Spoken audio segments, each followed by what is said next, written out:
Good evening. I just want to first of all, let's recognize our state champions. Our undefeated, I think only one tie this year, girls hockey team that won a thrilling game, 1-0. I think we all read about that in the paper. Someday they'll write a movie about you all.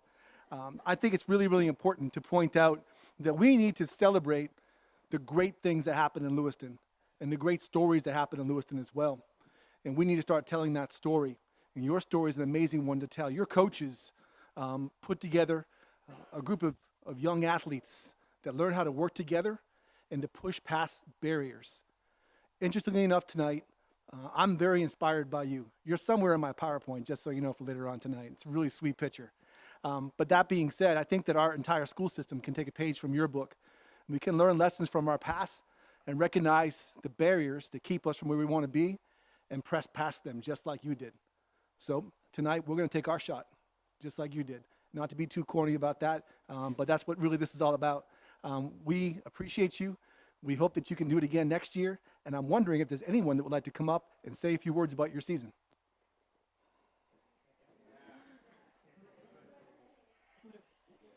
Talk about your season. Come up to the microphone and press the button. Tell us something.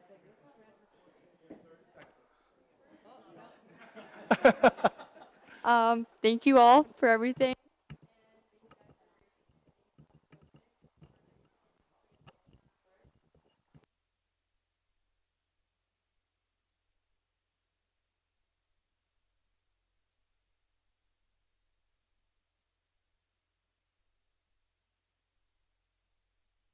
Am I good?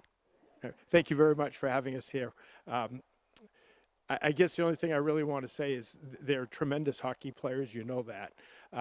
But better than that, they're great kids. They're just a great group to be with. I think they represent the community. They love representing their school, their city, and they bring that with them every day at practice. And then I also want to say they epitomize what we talk about, student athletes. Okay, they're wonderful athletes, but I'll have you know, when they do the checks for academics, I never have to worry. We have everybody on the team comes through with flying colors. They do an outstanding job with that, and obviously that's a big part of it too going forward in their lives. Some may be professional hockey players, I don't know, but you know, at the end of the day, it's the education, and they're doing a great job there. And I will add that Camry, who just came up to speak, is a senior, and she was all academic KVAC, which, as you know, you need to hold a 90-plus grade average all the way through high school, along with her commitment with hockey, and they're much the same, the whole group. Sorry to take up all your time, but thank you very much.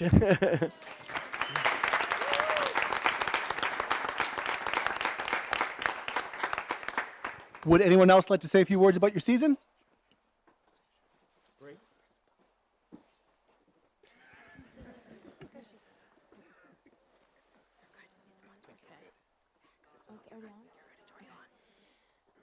I think it was a really successful season overall, and I'm really proud of everyone on our team, and I think we've all come together like one big family, and it's just been really fun, and yeah.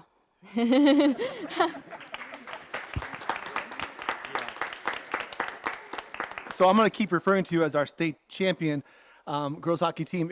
You guys know I tweet everything. Some of you guys follow me for snowstorms. I'm wondering if I can can I get in the picture with you so I can tweet it out so, you know, people will believe that I was actually with you guys tonight? Or all right, cool. Would you take a picture for me? I'm going up.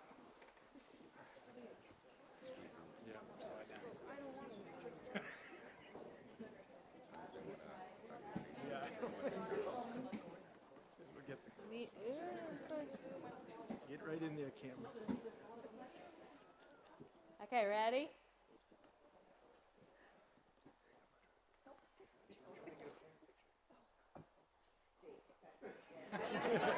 Okay.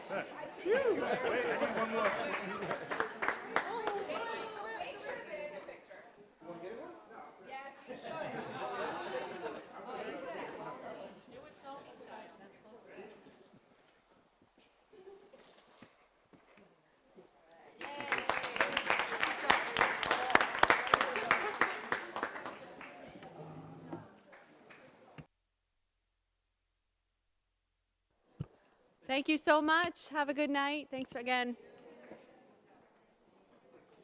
I'm going to give a second for folks to file out.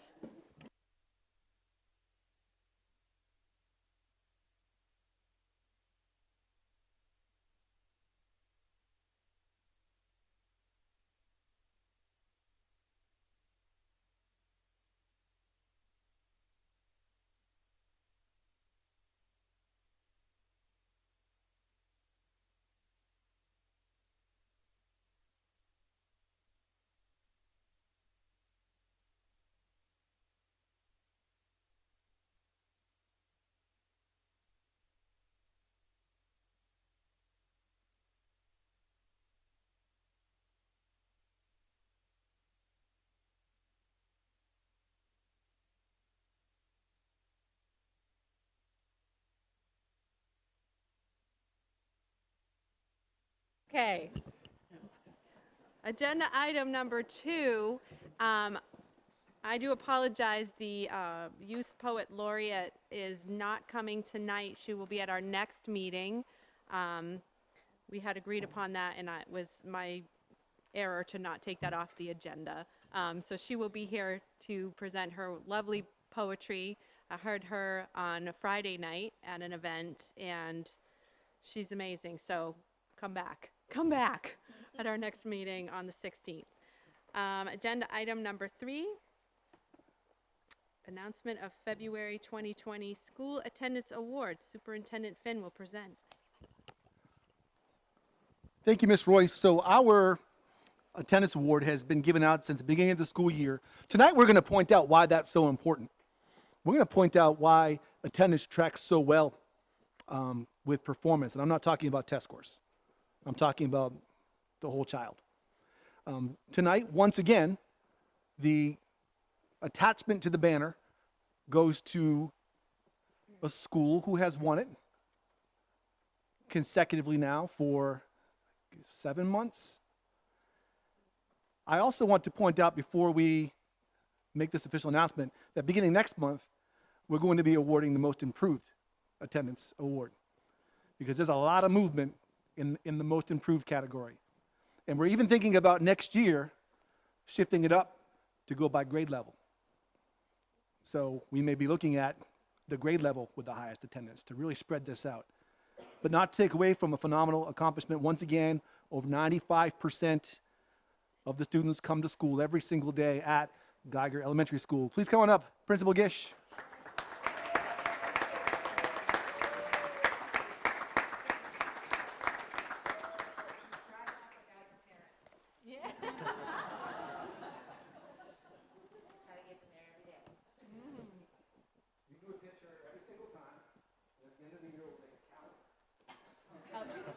Of just Cindy Gish. It'll be the Cindy Gish calendar.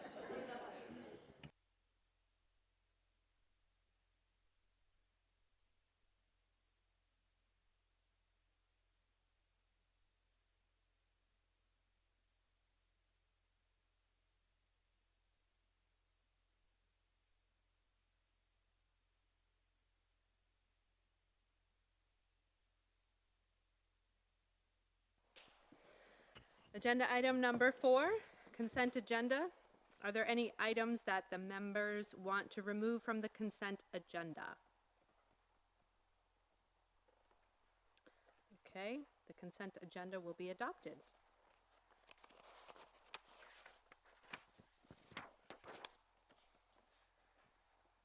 Agenda item number 5, public input. Note, members of the public may address the school committee for up to 3 minutes on non-agenda items now and on agenda items later. Comments that pertain to staff, personal matters, or a student issue should be directed to the superintendent or the appropriate staff member of Lewiston Public Schools. Public comments shall be directed to the school committee and be brief, not repetitive, and related to the matter at hand. And we did start using a timer. Mr. Finn was doing a 3, 2, 1. So we want to try to be equitable in those comments. So if you see that, that's what that's about. So anybody who has public comment, please come to the podium at this time. A cookie was dropped. Sorry about that. Second rule was only down.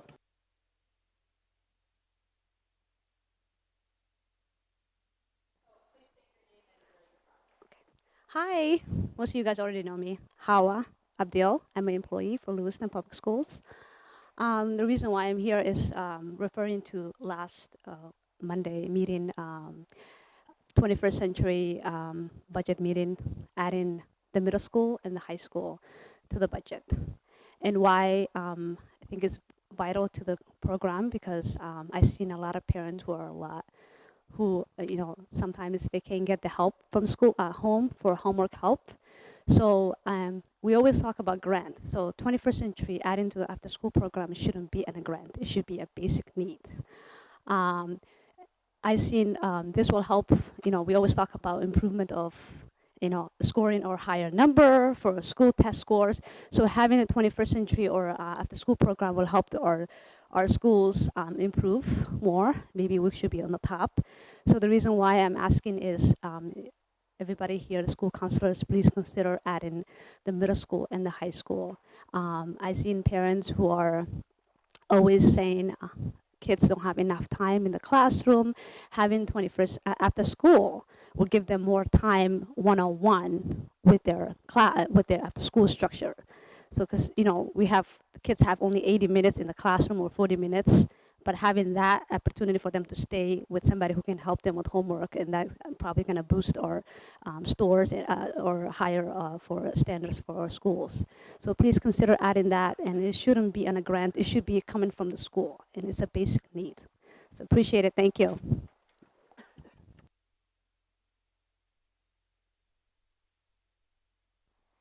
Any other public comment on non-agenda items?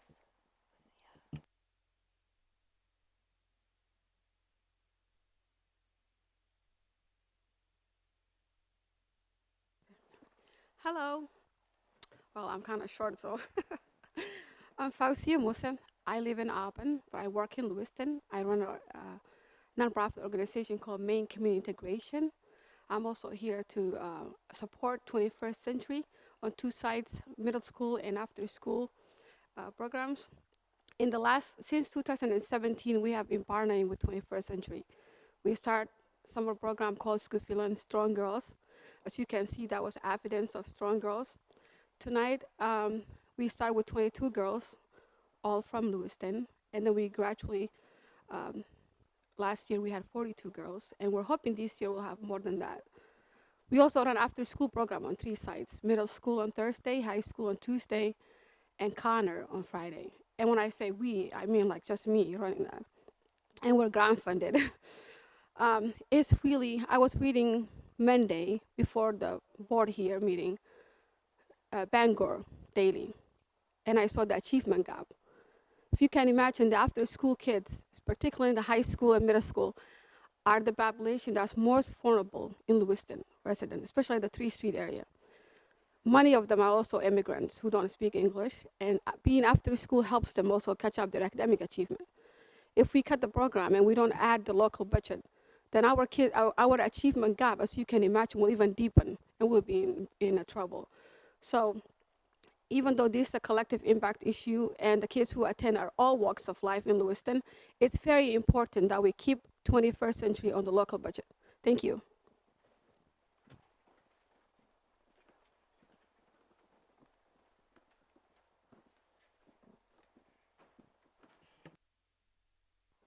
Anyone else for public comment on non-agenda items? Please. Nope, all set. Okay. Agenda item number 6, report from student representatives. All right, good evening, everyone. I just want to begin with saying that last weekend I had the opportunity to attend the Canman Conference through the AVEC Contemporary Issues program at the high school. There, I was introduced to the world's current relationship to media and depicted whether or not the media revolution will positively or negatively impact the quality, volume, and ease with which information and media is shared. Some notable speakers included Maria Ressa, the co-founder of Rappler and reporter from CNN, Nico Mele, director of media politics and public policy at Harvard Kennedy School, and many other notable speakers. And the reason I mentioned this conference is because I think it's truly valuable to put focus on these gifted and talented programs for not only high school students, but like students from middle school, elementary school, because it really gives them opportunity to share what they um the what they have outside of school and how their visions on issues like contemporary issues, or even like if they have a passion for writing, can be implemented outside of school. Secondly, the Lewiston Youth Advisory Council hosted a very transformative event at Geiger this week called A Call for Kindness, where students and adults share their experiences receiving encouragement, validation on the epidemic of bullying that occurs both in and out of school. Thank you. So today, I had the chance to sit in with a panel of college admissions assistants and post-high school opportunity employers, and they came in and talked to my class and a few other classes with Mr. Dumont and a few guidance counselors about opportunities and different options other than college, like after high school and when you graduate. And with this, they like took you through the admissions process for like military, Navy, and then like also like public works and stuff like that. And also at the end, Mr. Dumont mentioned summer programs where juniors can go to start working on their resumes, and also mentioned that the A-Lab and the guidance offices are open all summer. Thank you very much. I think it's important to mention those kind of conferences and also gifted and talented programs and what they do for the district and for students within the district. I was going to mention the event Friday night, so I'll save that for later because that was a powerful, amazing event. And the work that Mr. Dumont does in those folks that help in the Aspirations Lab is amazing. If you're a junior, you should check in with him in the summertime, because I know my son did this last summer. You can get your college essays written with some guidance right in this one space. They take you through all of the stuff. You can get your what's the Common App all pretty much done except for the references.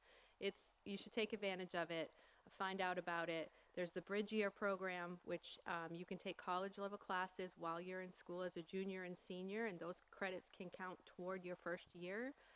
So it's a way of saving money that first year of college, but also like taking some of the heavy burden of those classes off of you. So I'm so glad that you mentioned that. It's a huge resource that I want to celebrate that our high school does. Thank you, both of you. Okay.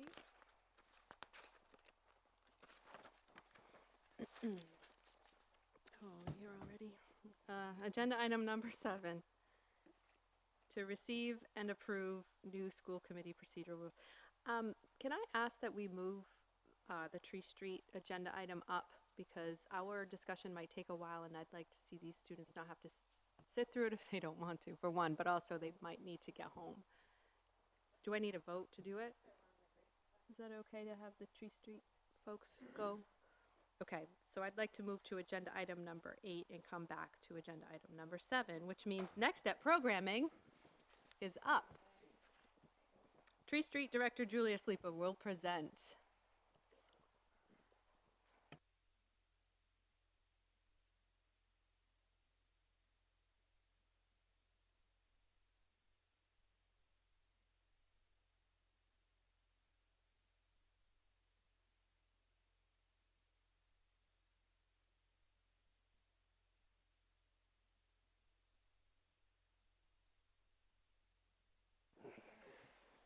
All right.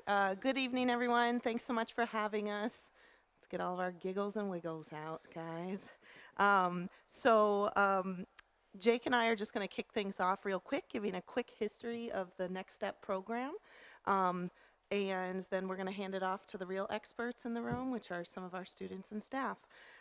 So for those that are relatively new and maybe weren't able to follow us last year, this whole project started with a collaborative grant that we wrote to the Barr Foundation. We essentially got funding. We were selected 1 out of 11 in all across New England to essentially do some research on what would doing high school differently actually look like in our community. Through that research, which was headed up by now one of our teachers, Spencer, we were able to find that the outcomes really landed in three main categories: that relevancy matters, please integrate social justice and race-related issues into teaching and learning, and that unique daily presence for social emotional supports was really needed for students. It is what we refer to as a co-created model in which LHS and Tree Street's unique philosophies are joined together. Just to chime in on that, we got the grant. We were hopeful to get an implementation grant to follow. That didn't pan out. So we took the planning work that we had done with student focus groups led by students. And you see lower down the slide, myself, Spencer, who's right here, Tahim, who I don't see tonight, but he was a student that Lewiston High School failed him. And him being involved in the project helped us realize some of the gaps that we had to discover as adults. And also Julia was involved. If you want to chime back in.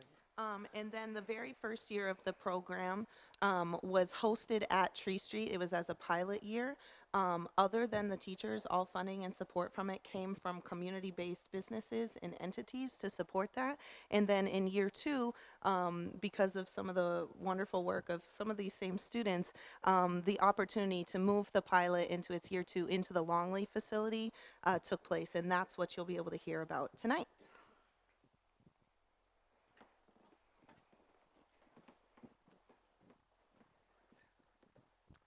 Hi, I'm Spencer Trailer. I was hired on as that design coordinator for that original planning year. And then during our first year, I moved into a teaching role to fill a vacancy. And I'm currently teaching science. Next step. Hi, I'm Devin Tarian, and I was part of the student group who helped interview Spencer to get the position he had, or has, sorry. And he's going to tell you a little bit about who Next Step is. Yeah, so to give a little bit of background about our program, I think Julie and Jake did a good job of talking about that collaborative partnership. But really that's a core piece of how we did that initial design work and how we continue to design and iterate on our program. So Julia and Jake are part of our design team. They are a continued presence weekly in our design team meetings. Yeah, and the students who we have in our school are traditionally tend to be students who are undercredited, students who are a little bit behind on their credits, not in every circumstance. But the really important piece is that these are students who opt into a space where they want to do education differently. So all of our students are there by choice. They all choose to be with us, which is a really important part of our design process. I'm going to talk to you guys about our staff. If I could actually have our staff stand up, please.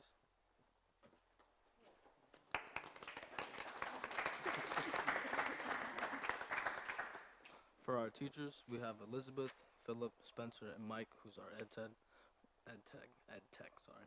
For True Street staff, we have Oren.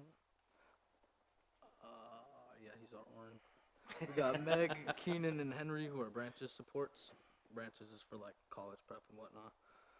Other supports we have are Mr. Langmus from the high school, Julia from True Street, Rachel, who's our guidance counselor, and Damien, who's our, not really the janitor, but he's kind of the janitor guy.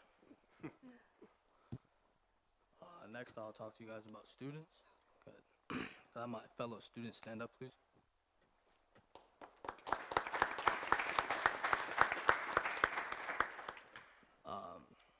The students that we currently have, we have 26 students. 14 of them are boys, 12 are girls, and 6 students are within reach of graduating this spring.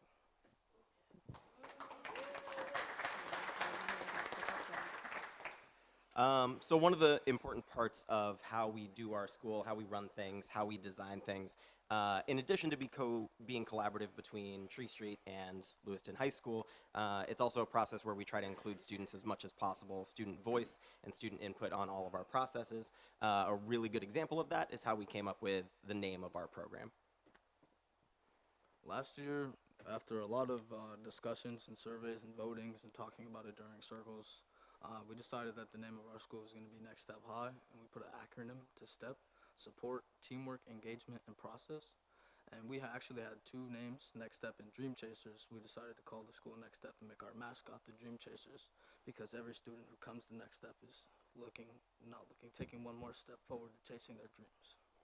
Very nice.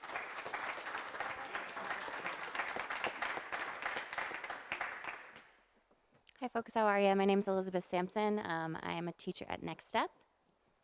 Hi, my name is Ayan Jerome. I'm new to Next Step. And when I came to Next Step, it was orientation. It was fun and I didn't expect orientation. Our schedule is office hours and breakfast. And then we have our academic blocks, circle, and then lunch. And then we have our in and out activities and branches. My favorite part about our schedule is in and out because we get to go out in our community and do creative things. Yeah, and we've worked really hard to design a schedule that works for students. Students have time to really land and eat breakfast and just kind of hang out in the morning. We then move into office hours where students can check in with teachers about academics and just social emotional needs, anything that they're needing. We then have our morning class block. All of our classes are really project-based and built around student needs and interests. We then move into circle, which is a really pivotal point of our day. Sometimes we just use it to play and have fun. Other times we use it to talk about like big life questions and other kind of community needs or concerns. And then that launches us into that fun afternoon block that Ayan mentioned, where often students are doing all different kinds of work, but often out in the community. These are a few different examples of some student work. We try to approach things, as I said, from a kind of project standpoint. So at the bottom here, we actually have a project that Carly, raise your hand. This is Carly's project that kind of blended all different kinds of learning around affordable health care and creating a personal budget around that, and also just learning about financial literacy, period. On the top there, we have different iterations of a poem that one of our students, Gunnar, worked on, which he then actually moved from the page into the studio and built song out of. And then here we have just kind of a beautiful selection of some self-portrait work, including Ayan's very remarkable piece. So, yeah.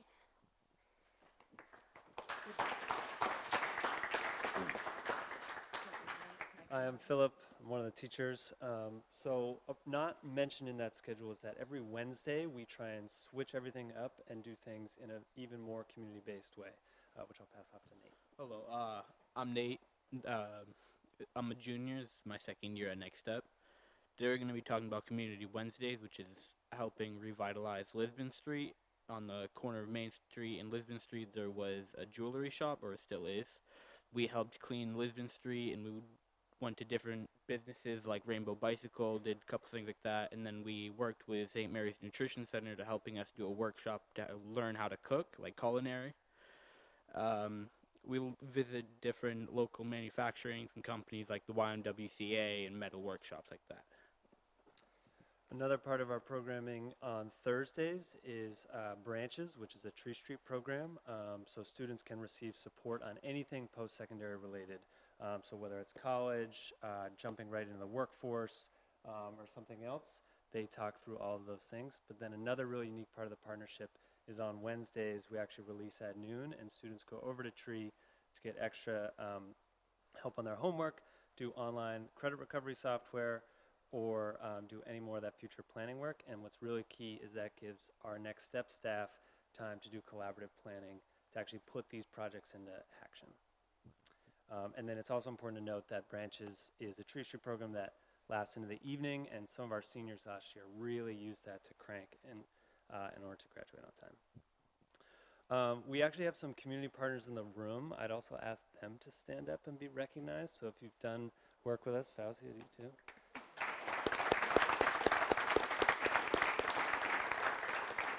So these guys really make our afternoon in and out planning possible, and Nate will tell you a little bit more about what we've done. Hello, like before, in and out, it's different activities we do throughout the community, like Schooner Estates. We have Mike back there. We help them recycle and garbage pickup and stuff like that for local, pretty much just like waste pickup. That's about it.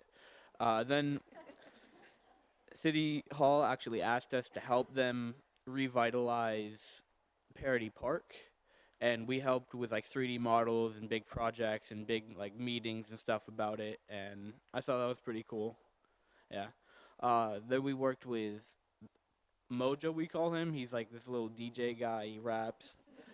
He helped us with a Dream Chaser studio, and then our final or most latest project was the mural project, which all the students had like made this really cool art project on the wall, like right when you walk in the front door. So, yeah. Thanks. Yeah, and so pedagogically, basically, in activities around self-expression and out activities around solving a problem for the community. So what we've done with these incredible partners is we've picked a problem that they experience and we solve it collaboratively together. And we did get some feedback from those. Mike is in the audience tonight. He mentioned it was a great time and looking forward to collaborating again. What we also did this year is we did a project where we planned a winter carnival event for their senior residents, and they went up to him after asking if we could do one of these again and expressing their joy. And then, as Nate mentioned, we work with the city on Parity Park. What was really cool is the students actually influenced the planning process for a grant that the city is hoping to get. And a lot of their ideas were sort of outside of what maybe the city was thinking of. And so Misty Parker wanted to shout us up for that.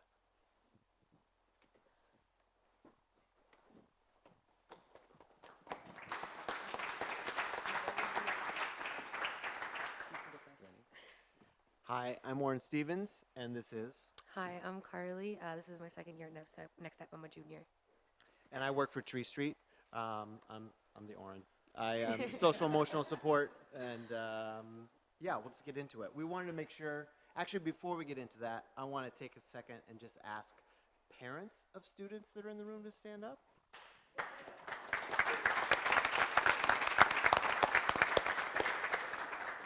A lot of what I'm doing is communicating with families or other people to say, hey, like, how are things going? We need to get people here. How can I help just keep things moving? So thank you for being such a good partner and all of that. And some stats. We just want to go into some things that we're proud of how we're operating. So looking at attendance, we have a 91% average daily attendance so far this year. 69% of students showed improved overall attendance this year compared to the last. One student has improved from 16% last year to 81% this year.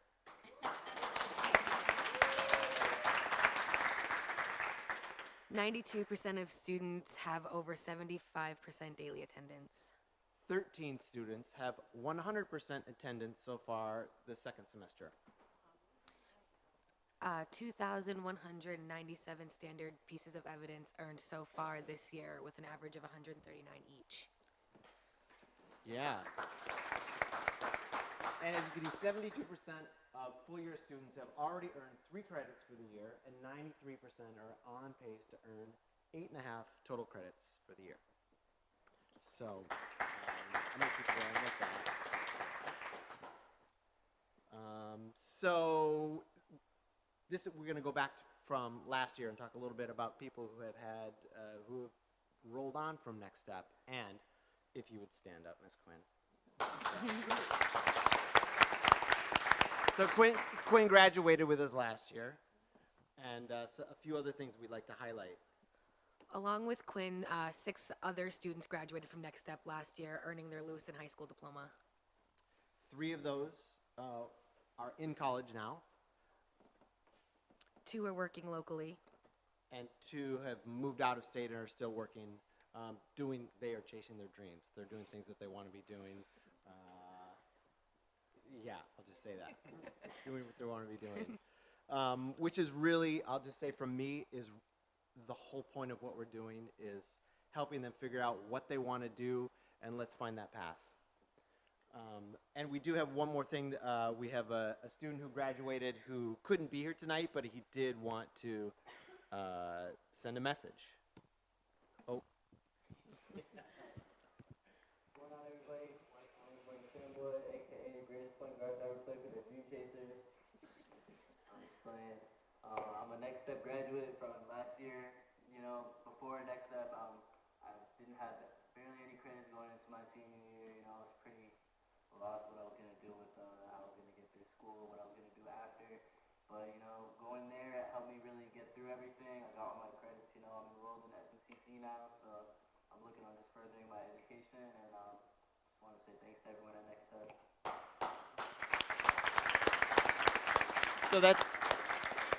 So Mike Samboy is in his second semester at SMCC, and I would bet a year ago he would say, that's not where I'm going to be. So he really dug in and is just doing great.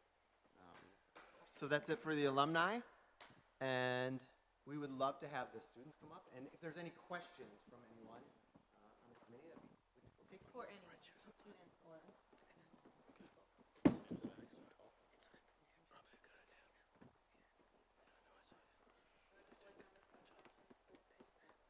Questions for the students? Okay, I'll go. I want to know more about the In and Out program. So can somebody talk to me about what their experience was for any of the projects that they might have worked on, what it was like for you to work with the community directly? For me, I had a really fun time with that Rainbow Bicycle because I like to build bikes and take them apart just to put them back together again, just so I can prove to people that I can do it. And we were there and we were talking about the different pieces of a bike, like the crank set, how many different pieces there are that go to a crank. It was just really interesting to see how motivated that man was to make a difference in his community just by having a little business here, you know? He puts on like bike races, I'm pretty sure. He puts on community events, and it's just, that's something that I want to do. I want to help better my community with just being here. Thank you.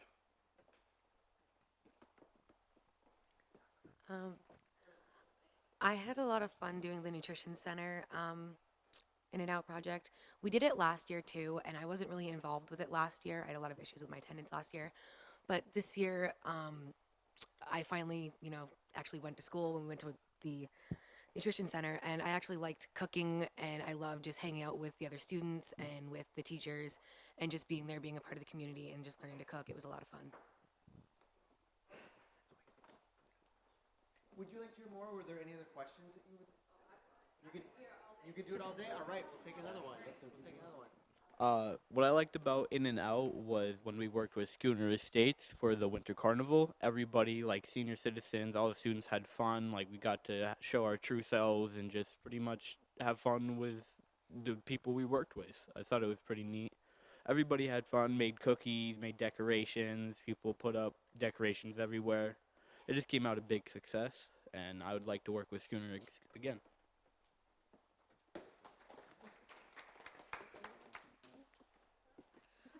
I can't wait for what's it called? Making my own business, because I want to open my own salon.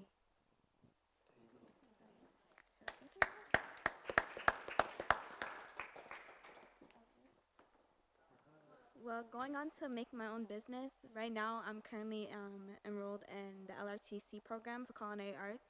So with that being, I want to continue on to somehow open a bakery, even though I'm broke, but it's gonna take a long time. So, yeah.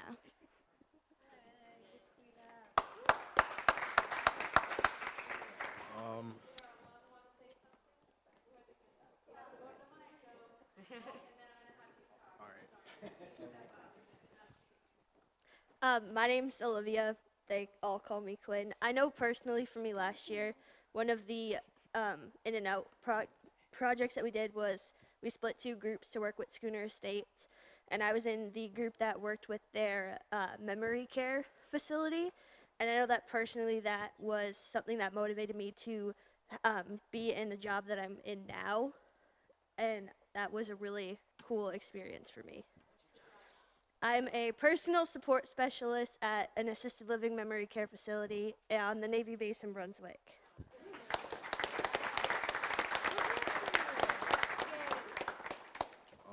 I'm Jakeel.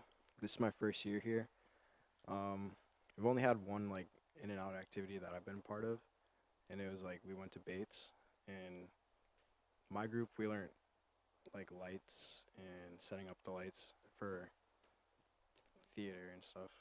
That was pretty fun. I had fun with that. And right now we're doing a music video. So, yeah.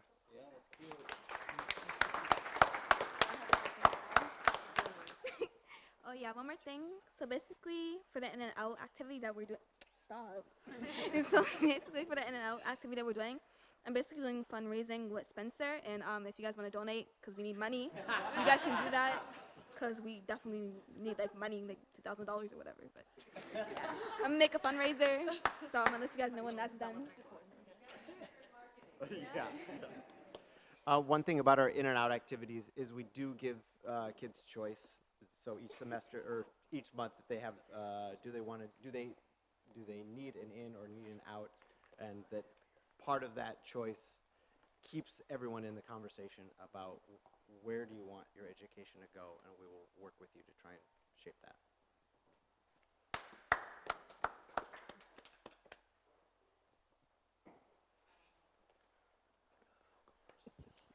Thank you all. I remember you from last year.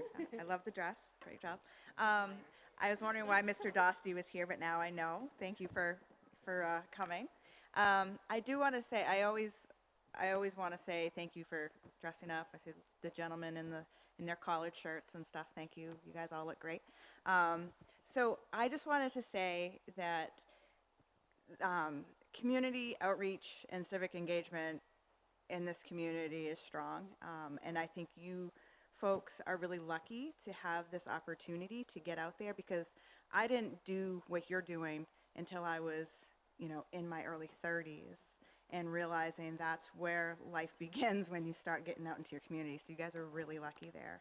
I also want to say the girl in the green shirt, I do want to say you have an amazing voice, and you have a great presence when you're up there. And if you could do anything, you should stick to public speaking, because you do a really great job. I hate public speaking.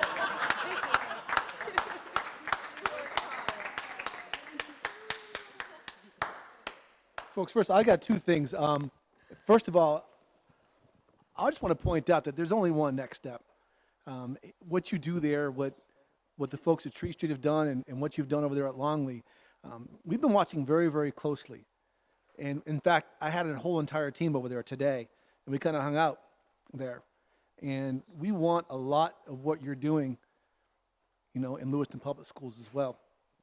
So I think it's very important for you to understand what that word inspiration really means. We're going to talk about some things tonight after you all go home and eat and go to bed. We'll be talking about some things, but we want our public school system to look a lot like what you created, because we know who created it, you did, and what you designed. And so I say that to you as a superintendent to let you know that I'm very, very proud of you. And the second thing, since I got a picture with one set of champions, can I get a picture with this set tonight too? Cool. All right. Yeah, I got you.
I have one more comment to make, if that's okay. Okay.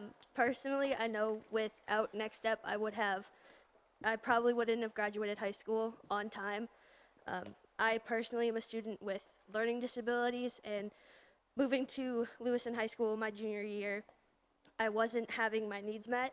And so when I met Spencer over summer school and heard about this program, it was a huge shot in the dark for me, it being my senior year.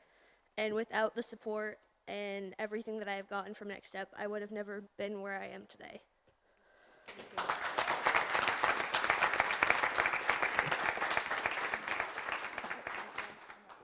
Oh boy. Okay, we could do this all night, sorry. What is the grade level? Is it freshman through senior, or does it matter? Is it just high school?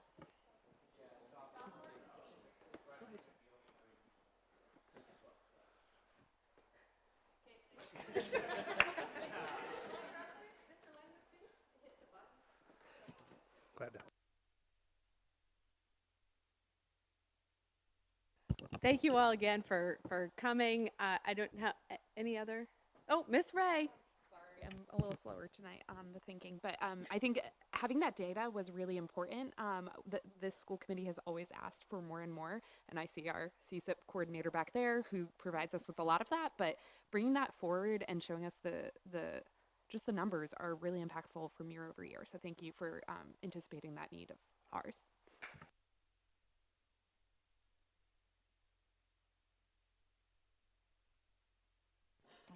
I just wanted to say really quickly, nobody enjoys public speaking, and if they say they do, it's because they've been trained to say that. Number two, thank you very much for being here, especially students and parents. I know this time of night we want to be eating, vegging out in front of the TV and going to sleep. Thank you very much for making the time to come here.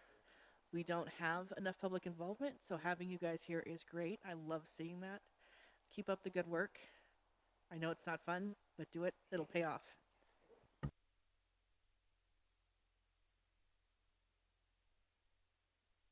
Go home. Thank you. We'll give them a second to clear out.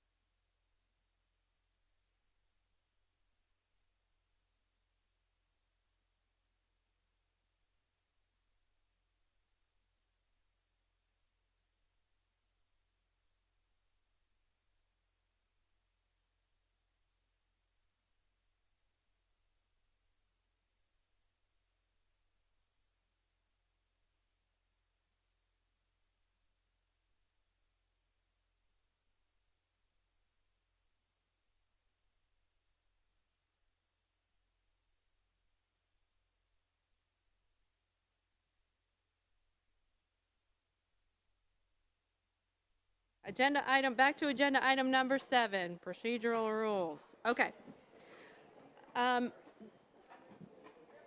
So the packet included a draft of the procedural rules. There were some things highlighted that I would like to take up for discussion and kind of do a consensus for these items. And if that does not work, we can table a vote until the next time when people have had more time to look at these rules. So the first, I'm just going to launch right in. The first highlighted area was to agree on the meeting time when we came in. So originally the rules we looked at was 6:45. Last year we decided sort of after we got going that 6 p.m. was when we were going to start. So I just want to make sure that we're all in agreement that that is still a thing. Mr. Majoris Collins? I just have one thing. 6 to start things seems fine for me, but I did want to flag the possibility of ensuring that when we were doing workshops, they wouldn't start earlier than 6, or where the committee wants them to start, because I know that the couple of times that we've had 5 p.m. things, I've seen folks struggling to get here who are committee members, and then also obviously members of the public are frequently still not able to be here as well. Yeah, it's a challenge to get started that early. We do have a lot of workshops planned, though, so that would mean that regular meetings would probably then go back to 6:45. Unless anybody has any other suggestions about workshop times or how workshops are done. Ms. Ray? So we already have all the workshops planned out based on the communication from Superintendent Finn maybe 2 weeks ago now.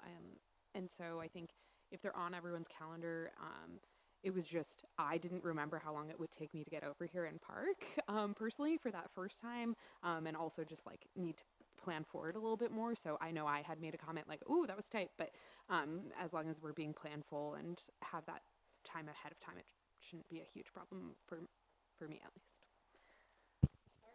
I'm okay with 5 p.m. also. I would rather start a little bit earlier than stay here really late in the evening. Thank you. Grabbing your microphone, so go for it. Yeah, no, I like the 5 o'clock. And also like the budget meetings though. So we cannot do them before 6 o'clock, the budget meetings? And that's okay if we can't, that's, So the budgets are just workshops, and so to try to alleviate, it was previously that they would start when a regular meeting would start, to kind of alleviate those always coming early.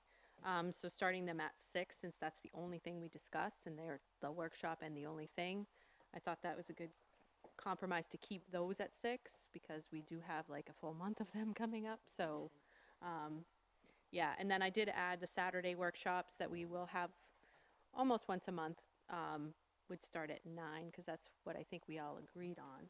So, Mr. Donovan? I just want to mention that I'm also in favor of starting at 5:30, depending on, for workshops, depending on how, how much time we need, and then 6 p.m. for regular meetings. I'm fine with the 5 o'clock start. I'm working on changing my employment to somewhere that's a little bit more, what's the word I'm looking for? Willing to be human about work hours.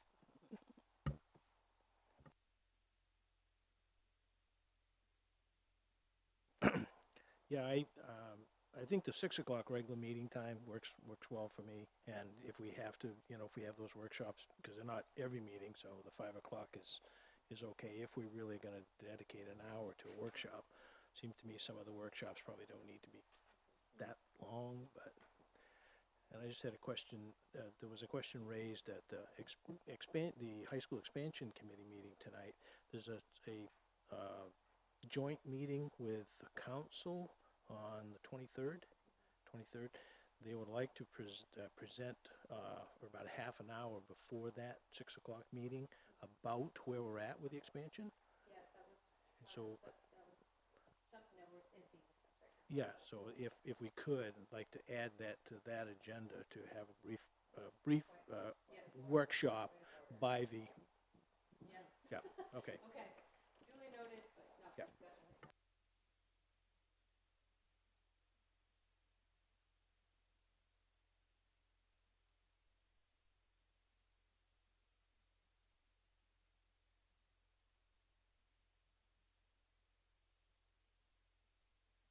For number 3, I kept the standard language we had before, but there was concerns, and rightly so, about a process for requesting agenda items.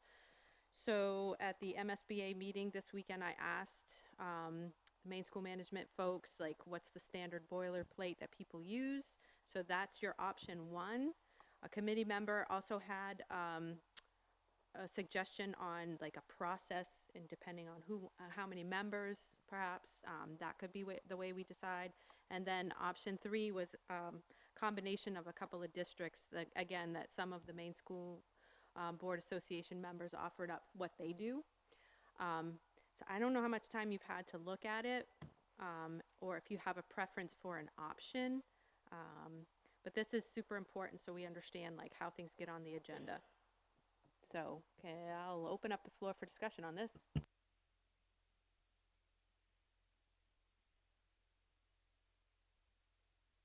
Is this would be at a regular meeting that this discussion from the board and proposed agenda items would be brought up, or is this going to be done electronically ahead of time?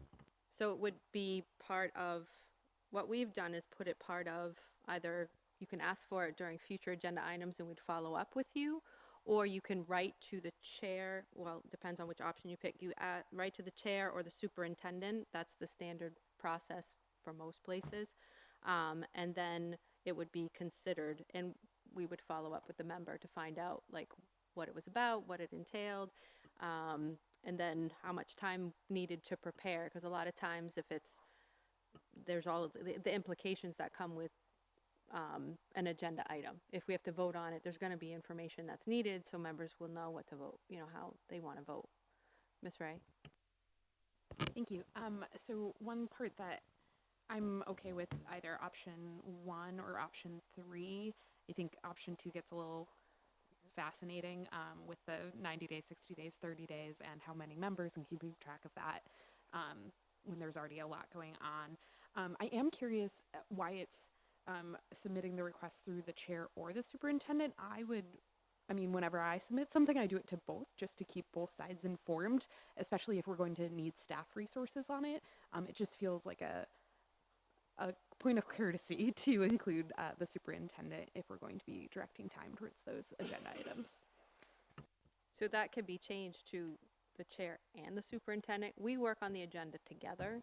So I think the or is that it's an implied, like we're going to talk about it afterward because it says that we work together on it, but we can definitely add and instead of or, so that you know that both are on the same page with getting the information. I don't know how other folks feel about that, but.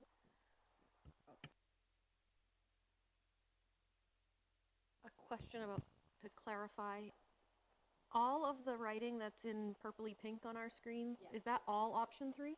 Yes. That entire thing is, okay. Another district, that's how they do it. Okay. Because in that district, they offer an option to do it right during a meeting. If you want to add an agenda item, it follows a process of then the committee has to vote for it, which is actually, it can get messy, and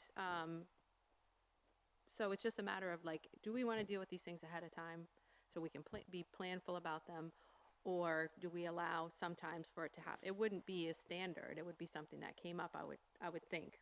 I know this committee likes to know stuff before they vote on it. So does that answer your question, Ms. Parks, or no? I have a follow-up question. Yes, and I have a follow-up question.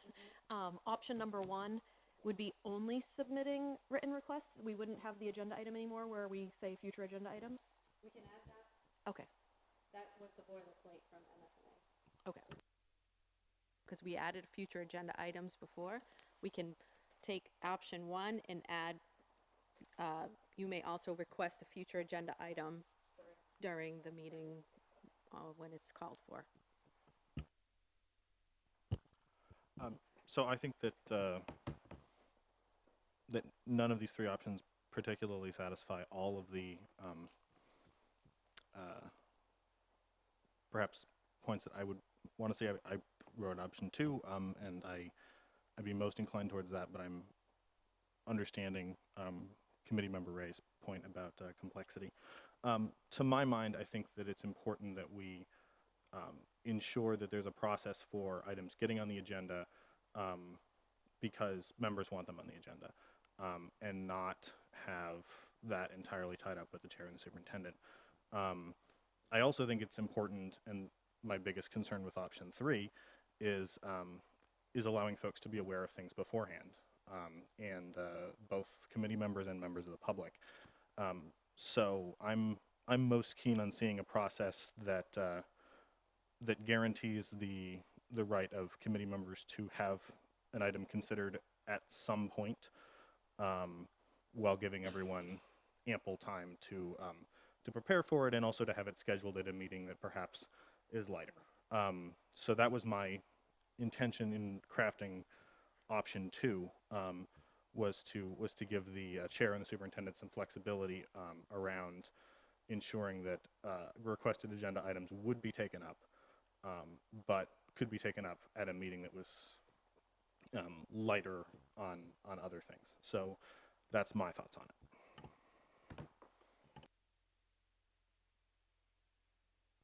I like 3. There's a highlighted section under 3 though, about the workshops, you know, what needs to be in those workshops. I completely made that up. Okay, but I like that.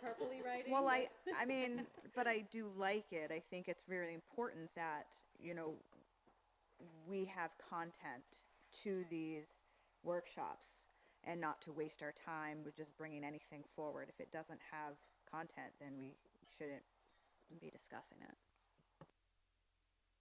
So when I was looking at all of these options, I was thinking, well, we oftentimes ask for a workshop. And so for folks who have to prepare that work, oftentimes employees of the district, I thought that there should be some continuity as to what's in those workshops. And then board members know what to expect. If there's something special we wanted to ask, the person that wanted it on the agenda can always ask for that as well. But just having, like, that was a good presentation because it kind of had all these things in it. So we could see where we have been, what's being asked, and how we can get to where we want to go with whatever the issue is. So yes, that's separate. That I basically wanted to follow the same rules on how to get a workshop on the, but then like this is what it should contain. So there's some consistency. So yeah, same but different kind of thing. Yeah. So I really like the guidelines for workshops. I do want to sort of emphasize that agenda items and workshops are not necessarily going to fall into the same bucket. And so it seems like when members want a workshop per se, that's something that is labor intensive for the district, and it's important to make sure that comes with relevant information, whereas sometimes we have agenda items that don't necessarily require that. And so I think that it's important to have a process that if a member feels that there's something that should be on the agenda, rather than asking for a workshop, that there's a process for getting it on the agenda in a timely fashion, but a reasonable one. The timeliness is super important. Like you said, if we have a very heavy agenda, putting something else on it is not necessarily a great thing. Public is tired, members get tired. You want to be fresh when you're making big considerations. And just because there's a workshop doesn't mean there's something that we have to vote on afterwards. So sometimes those go hand in hand, sometimes they won't. So yeah. So I think we need to talk about those options. And again, if that is not something people are prepared to or we can take option 1 and add that future agenda items are on it. That can be another option here. We can make option 1A. Thinking of my negotiations, or again, if this is too much to decide on right now, I can entertain a motion to take these up at the next meeting. So can I just kind of get a consensus on what people want to do? Mr. Donovan, how are you feeling about these? I'm in favor of option 1. I think it's pretty clear. My only question is, I'd like to see an option that has a balance between time, to have a good amount of lead time for agenda items. I realized that the last meeting I asked, let's do it the next regular meeting. That was maybe a little bit of an overstep. So yes, giving a proper amount of time to be able to take things up would be great. But I do favor option 1. See the brackets, it says or number of days. We can decide what those days are. Most ones that I looked at had 10 days, but I mean, again, I think that if there's some leeway for the chair and the superintendent to say that, well, that's going to take some time to put together, that we can consider talking to the member about that. Hang on just a second. I mean, absolutely. I think that, I'm just basically saying I agree with what you just said. Yes. Sorry, didn't need to put my hand up.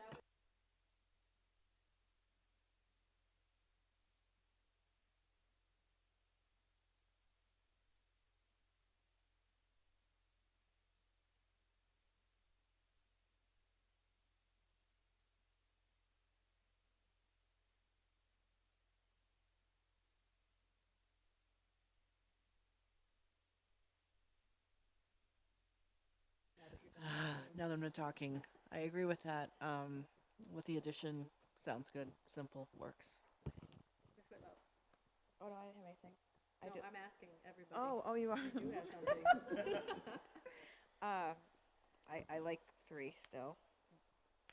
Okay, thank you. I'm amenable to option 1 with a slight amendment. Both the future agenda items amendment, the 7 or 10 days is irrelevant to me, but an amendment in option 1 that would guarantee that a particular agenda item upon request of a member would be taken up at a meeting within 90 days.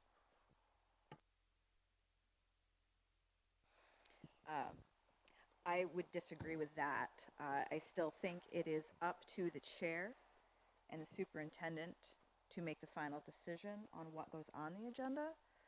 And I don't think just because 1 or 2 board members want it on the agenda, should it go on the agenda.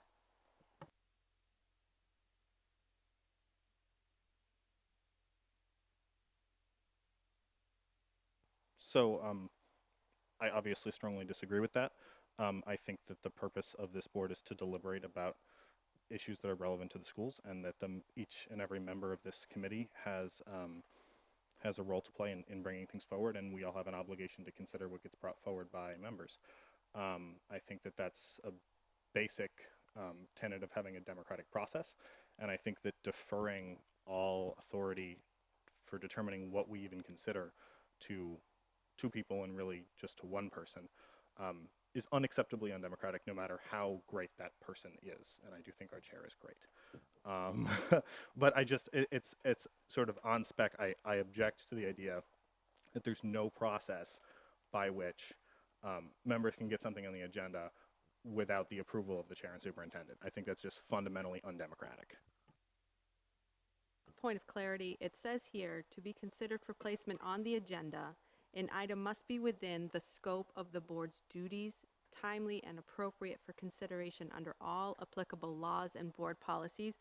So honestly, I think the chair's role is to double check that that falls within that bracket and to talk to the folks. It's a check and balance. I don't think it should be a stop. I think it just is, I'm checking on policies, I'm checking to make sure that the time when it should go on the agenda based on the workload, and then the appropriate for consideration under all applicable laws and board policies. Again, it's like making sure it's not like sparkly unicorns we're going to talk about or something ridiculous. I mean, I think that, you know, there's a balance between what members want to have heard and actually, I think that as long as anybody does this in good faith, that's fine. If there were, I mean, I think that honestly, if there were a process, I mean, if there was a problem with something going on, that at the end of the day, you could build something in that talked about the committee would vote for something. But I really just think that we're a board of collective, intelligent people that can make that decision. So I'd like to move to the next. I would like to ask Mr. Damon his thoughts on an option, please.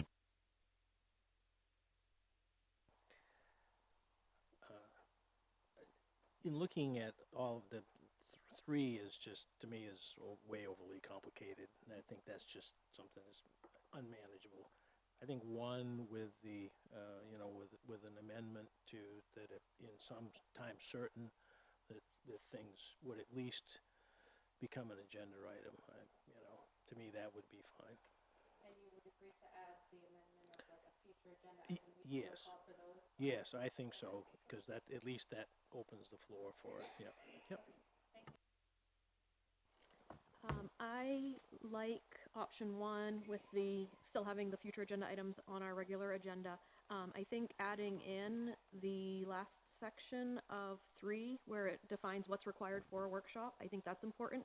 So we don't call a workshop and then not have the adequate information. I think that having that added into number 1 would ensure that we get a thorough presentation when we're having workshops. So I think that might be a good thing. And I would also like to say that I've never experienced any board member asking for an item to be put on an agenda and having it just like completely disregarded and never brought up. So I'm not sure why we're having so much of the back and forth, saying we need the agenda items addressed in a certain time frame and all of that, because in 5 years now, I've never seen that happen since sitting here, and as an audience member, I'm not aware of that happening. So I think that we have a superintendent and a chair that are capable. We elected our chair, and I think that they're capable of determining the prioritizing of items as they're requested, and that in due time everything will come up as it's a priority in comparison to other things like budget season. As I stated at the beginning, in favor of option 1 with the addition of future agenda items, the support of workshop information.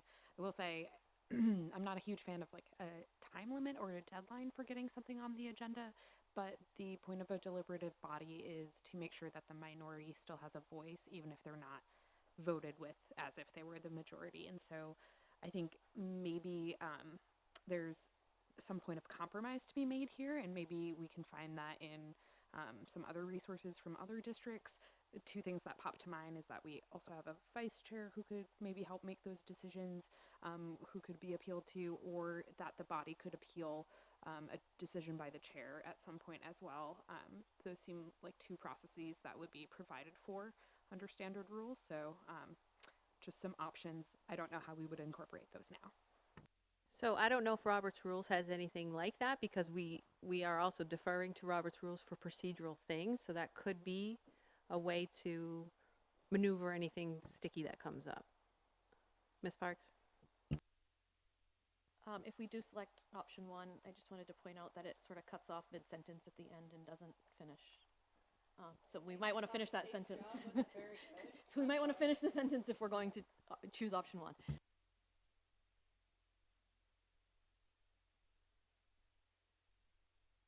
I do want to move from this one so we can finish up. The audience is probably asleep by now. So option 1 with the addition of the final sentence here and the future agenda items still on regular agendas at meetings so people can bring up their comments and concerns. Number of days was still not decided. This says 7. Like I said, what I usually see is 10. But if it's something super laborious, to have a conversation. Like, is that, Ms. Parks? Sorry. Making a face. Can we ask the person that has to send out the agenda and compile everything what her thoughts are on it? So 7 days seems like a little short to compile everything, so since she's here, could we ask her? Oh, Sue, hey. It's doable in 7 or 10, either one? Okay. Well, I don't think it's just putting it on the agenda. I think it's anything that comes with it. Compiling all papers. Yeah, yeah. Mr. Donovan? I'm in favor of 10 days. Anybody think that's wackadoo and no? Okay, can we go? Oh, Mr. Collins. Mr. Damon, too. Just as a point of reference, the planning board in their rules,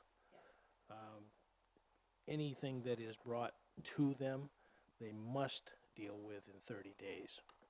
So there's an actual cutoff for that, and that's really just to serve public process. So I mean, that's a rule that's set, and I believe that's set in the city charter for planning. Yeah, I would also just point out that the it seemed like Mr. Damon and obviously myself were keen to see some sort of time in which an agenda item would be placed on the agenda, you know, and obviously this is the kind of thing where you would hope that it would never be an issue. You want to have a cooperative working relationship on a board, but just because something hasn't been an issue in the past doesn't mean it won't eventually become an issue when you want to build in safeguards around that. So I guess I would sort of throw my hand up as an objection to consensus on that.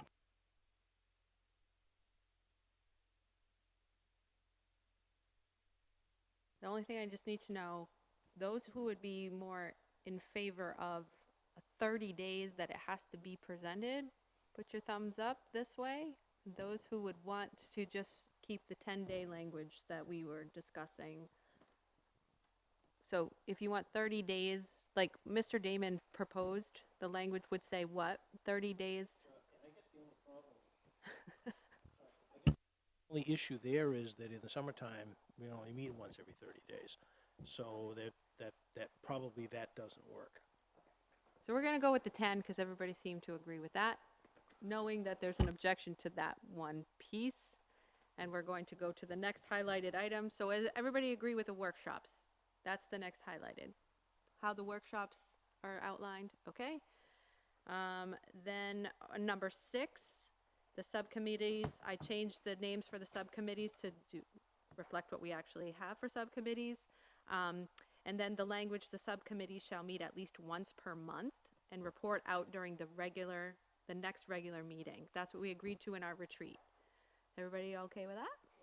Okay. And then number 7, there was a question about and conspicuously posted in the office of the city clerk. There was a suggestion that we just take that off because I don't know if that actually happens. So that it's the special meeting of the school committee, a special meeting. Does that actually, do we need that last piece or not? Miss Ray? So are you telling us it doesn't happen? Okay, so public notice for meetings has to be given in a certain way and posted by the city clerk onto the postings board. So, yes.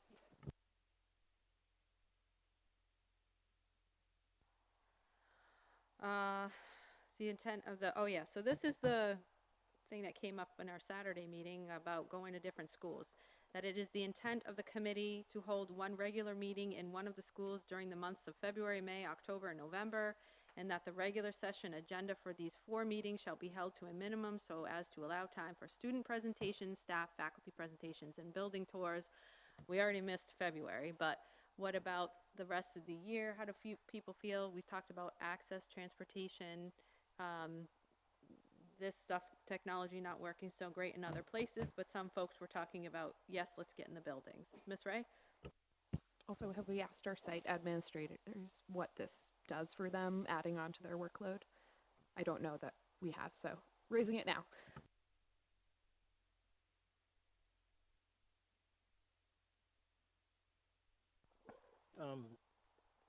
Where we're intending to have these Saturday additional meetings, I wonder if that might not be a more appropriate time for them to move around. We're not trying to broadcast those, and it would give us maybe a better chance to understand the buildings. I mean, the kids would not be there, but that, you know, they wouldn't be if we were 6 o'clock at night. They're not going to be there either. I'm just thinking that maybe that might be an opportunity to have a better sense of what those buildings actually are, from size and mass and everything, and then we talk to the administrators directly as a start to it. And I'm just a suggestion, maybe to move those meetings around in the different buildings. I think that's a nice idea. I think when I'm reading this, I think the spirit of this was that for student presentations, staff, faculty presentations, I think it was a way for people to talk about their schools while we were in it. So I don't know if that's why this was built in or why there's only 4 months and when we have more schools than that. Like, yeah.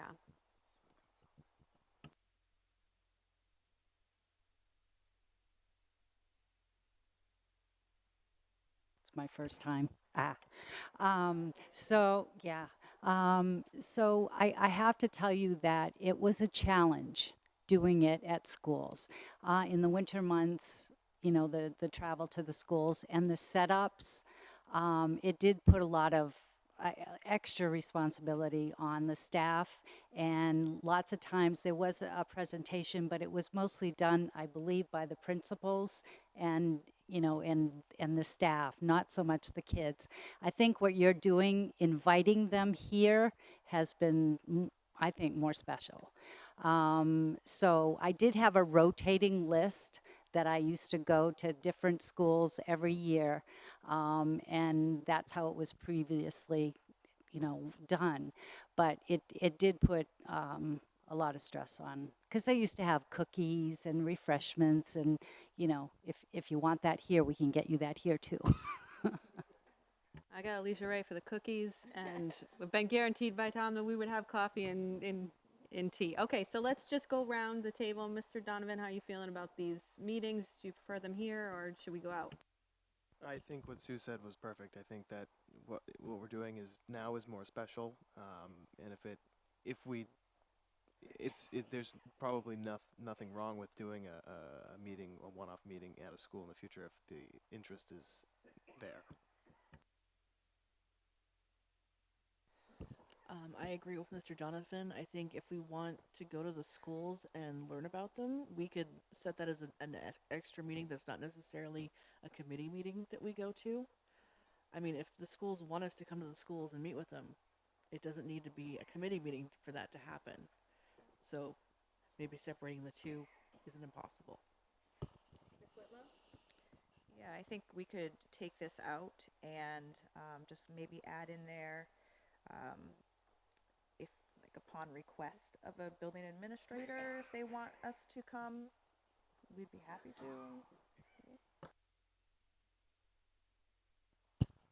I agree with Ms. Hawkins, and I would strongly favor having all business meetings at our school committee headquarters, which is broadly accessible to folks who otherwise might not be able to get to some of the schools.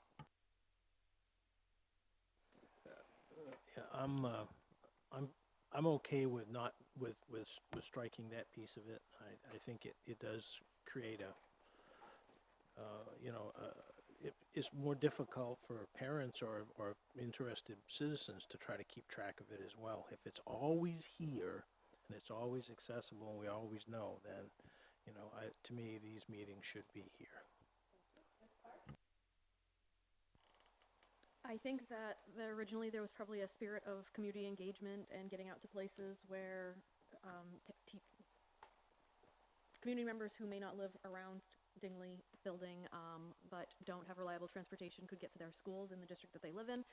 So I think that that's important, but hearing Sue say that it creates a lot of burden, I think weighing that, I would be okay with taking it off, but just know that if it comes up again that anyone in the community feels like they don't have access here, that we should maybe revisit it again in the future. I think everything should happen here. And if someone misses it, we have reliable technology here, so we can then deliver that access to them. Again, they miss out on the live public participation part of it, but hopefully in our considerations, we're moving forward with a workshop and then vote model, so they'll have opportunity to weigh in at some point.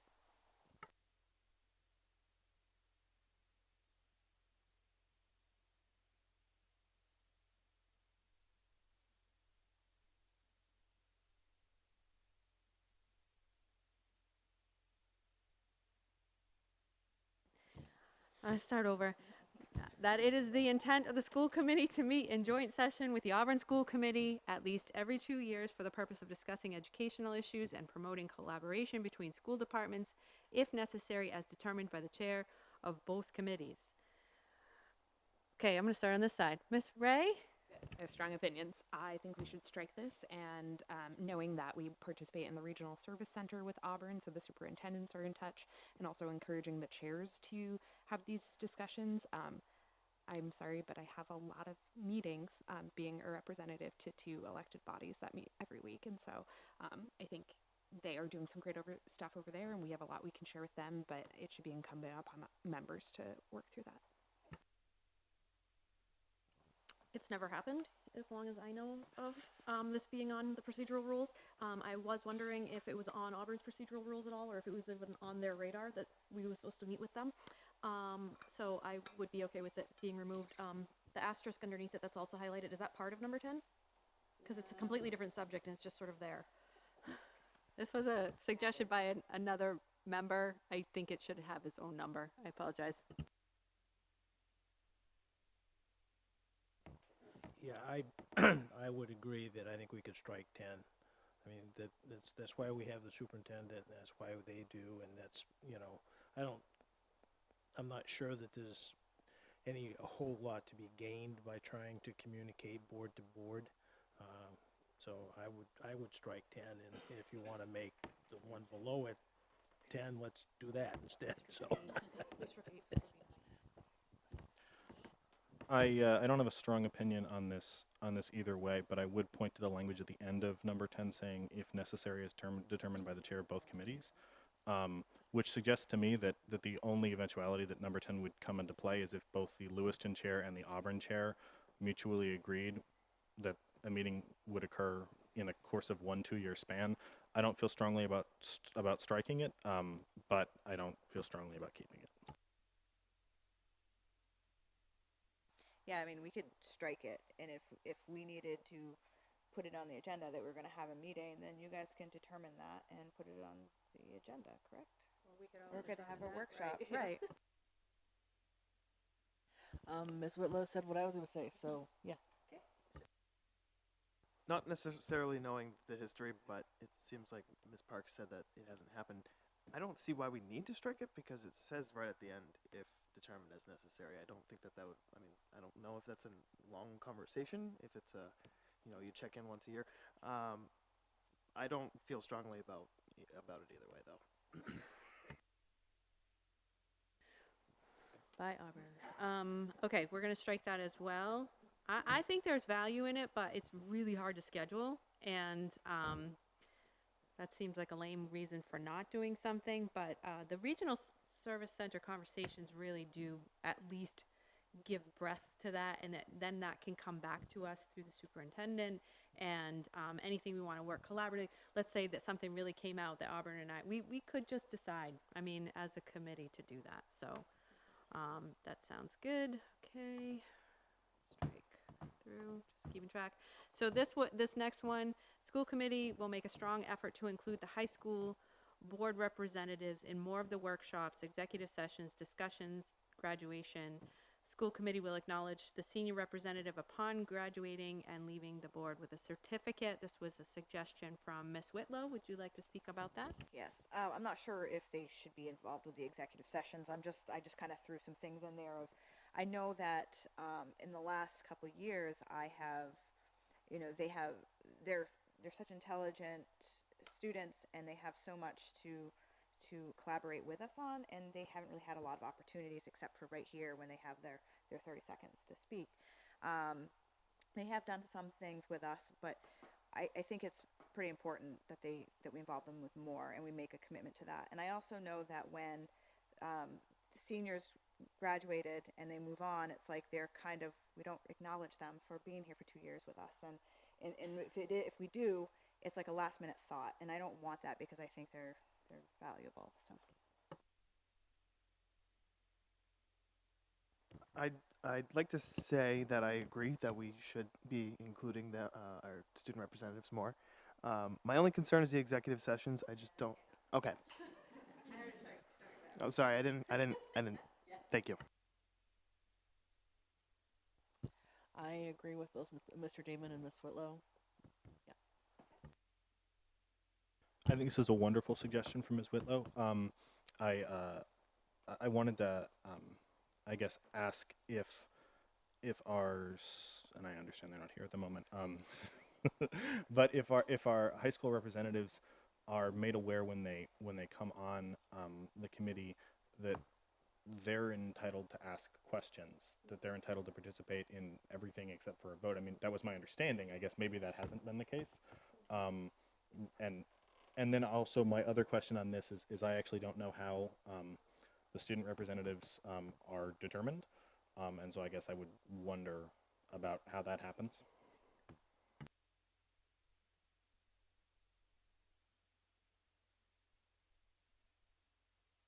I'm open to procedures. Currently, we talk to our school administration and our school counselors and look for recommendations for students.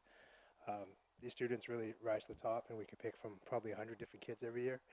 But that's the selection process, and ultimately, I have been making a recommendation to the superintendent. So do they get any kind of orientation though? Like yeah, I mean, I talk to students about what some of the responsibilities are, what the roles are, but I also know that students who are that kind of rise to the top are also very actively involved in school and activities outside of school. And I know that in the past, Sue has been actively involved in having a meeting with the students. And actually, I believe this fall, when we nominated student Superintendent Finn, I know he met with both the reps, including the new rep, to just have a conversation about what the role is. Okay, thank you. We do have to keep in consideration that they may not want to be involved. Well, not want to, but they may not be able to. They may be coming from things right after school. They may be studying for things. But the invitation and making sure they know of all the things that they can participate in, and just offering that out. Definitely, I like the spirit of this. Mr. Damon?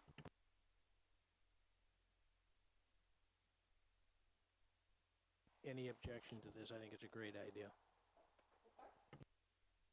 Just letting the students know that they could participate in the conversation a little bit more while they are here, I think would be good.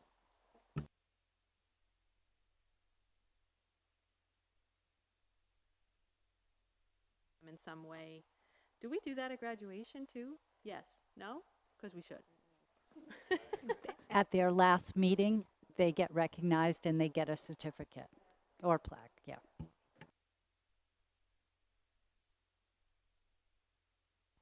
Okay. Let's see. Anything else on here? Everything else, nobody contested. I changed the date. So, Miss Ray. So under 11, which is the policy manual review cycle, obviously very important to me, we have left February as a very foreboding, I'll go back in time and fix Section A, I guess. But at our policy subcommittee meeting on Thursday, I'm hopeful we will nail down a timeline and be able to bring that back to you so it could be inserted into the procedural rules, which I think is really good for the sake of future members to see what that pace looked like. So then we wouldn't vote on this tonight. That is what you're saying? I think we're also holding on another item from above, option 1 about the agenda, because there was some, no? Oh.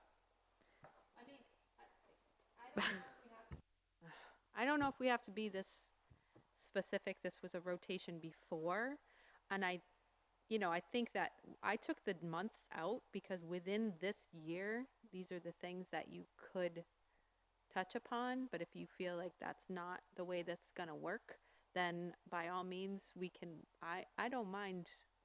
We're working this out. This could be like a first read kind of situation, and then we come back and do a final with any edits. I'm cool with that. I mean, I just don't like waiting too long without these.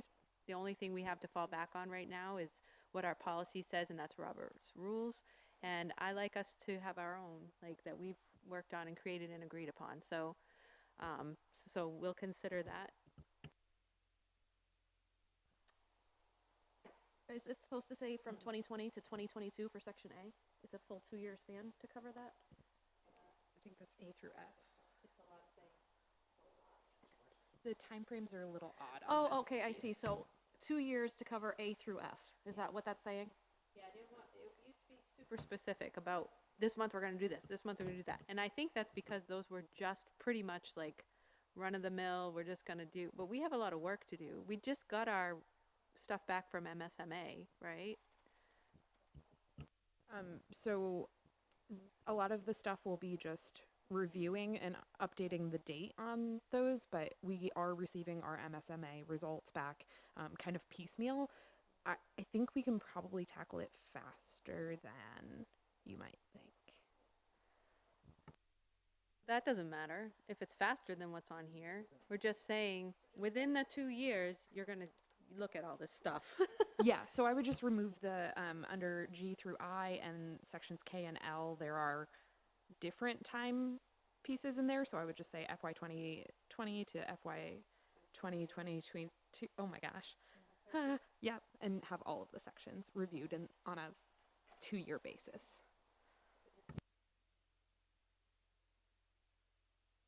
And Section H is not on here at all. Do we not have a Section H? There is one. Let me check.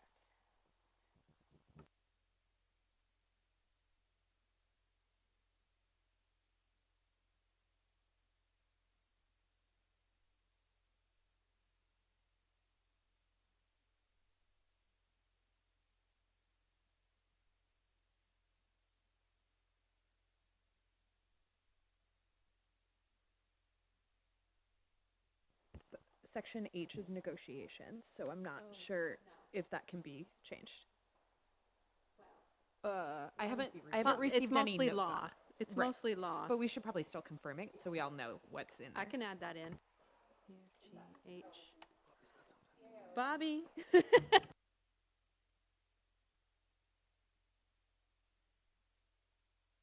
So I just want to make sure that I'm clear that when the statute changes or there's something new, that we're not waiting that 2 years, right? We're bringing that. Okay.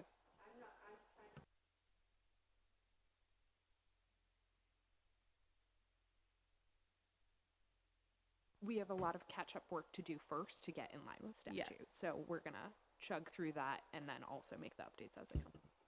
Okay.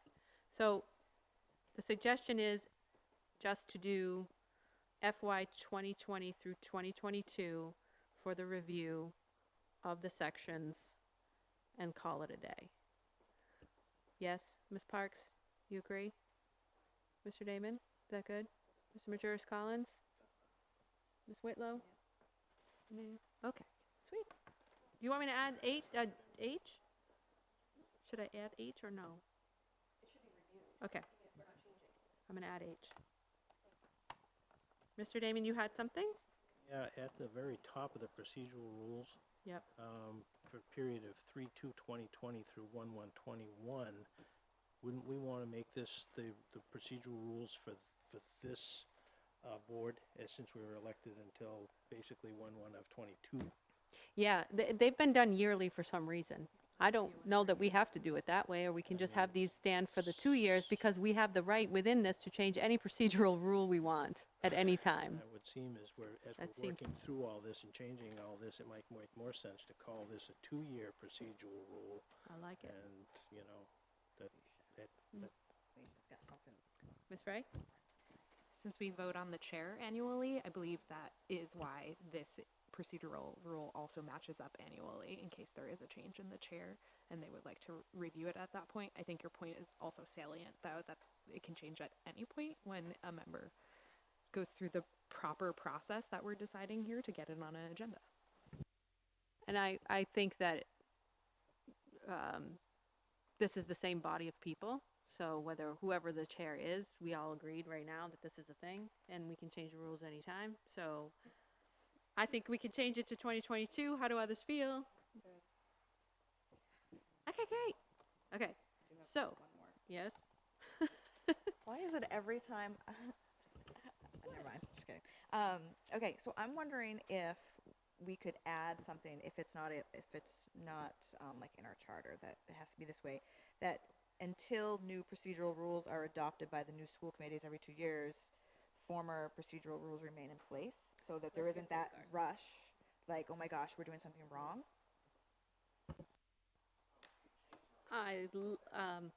Excuse me. I agree that because when you elect, like, sometimes it's a whole new committee, and deciding on procedural rules when you don't even know anything is hard to do. So falling back, just in case that doesn't happen, I could add that in right at the top, actually. We could put it right at the end. At any rate, are people okay with that, or Mr. Collins? I just had an alternative suggestion, because obviously if they were to expire, then I think we default to Robert's rules, which is not a bad default. So maybe we want to have them run through March 1st, 2022, to give an incoming school committee 2 months operating under old rules, which they can obviously change. But then that it's not that if they do nothing, they'll just continue on forever, that it does force the school committee to either adopt its own rules or revert to Robert's rules.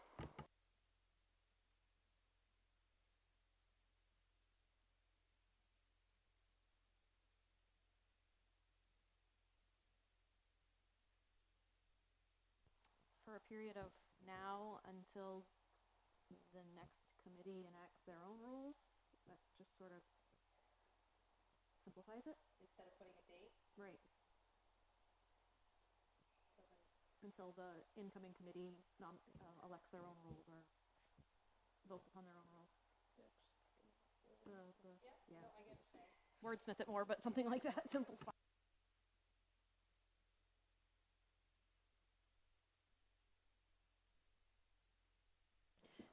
Let's wrap this up. Let's vote.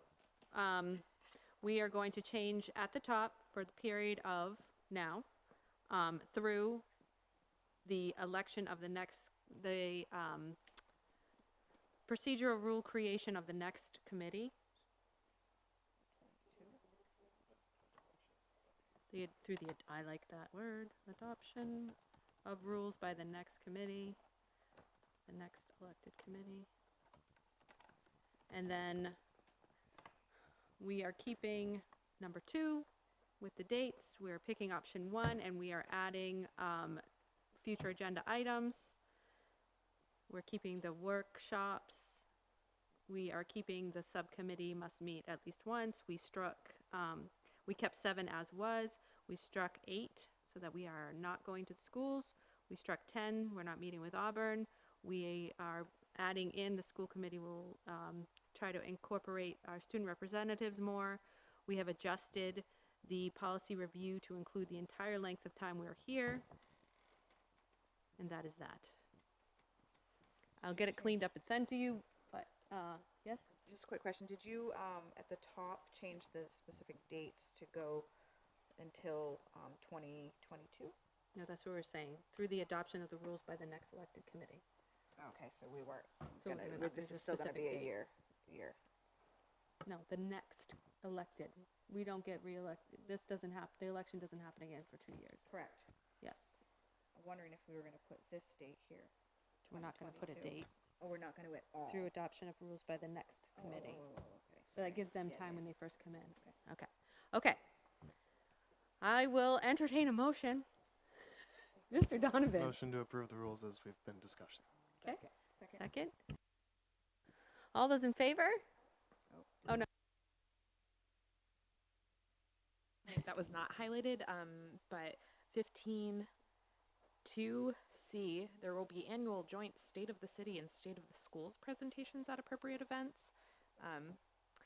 I can't remember the last time we did a State of the City or State of the Schools event in that manner, so I thought we might want to substitute language on vision and goal setting. Do we do vision and goal setting with the city? Is that what you're saying? No, but each body does, or each group does it separately, and I think those are probably sufficient instead of adding more speeches to Mr. Finn and Mr. Barrett's schedules.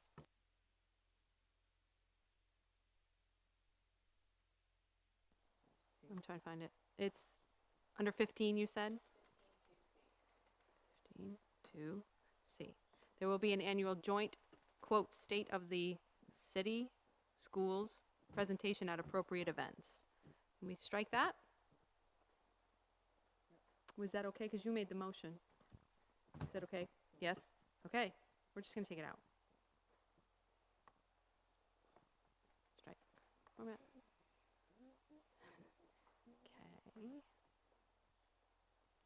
Okay. Any more discussion? All those in favor? Opposed? One? Okay. Whew, thank you all very much for that. Don't you want to be a school committee member? Okay. No, we're moving on. To receive a budget, agenda item number 9, to receive a budget overview for FY21. Mr. Finn? No.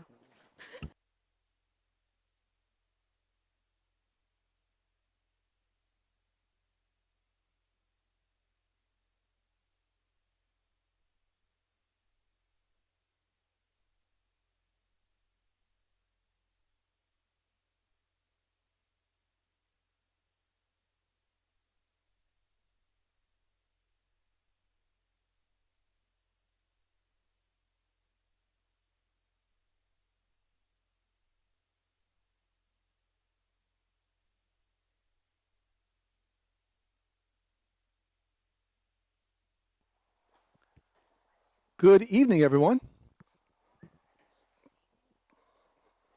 Thank you.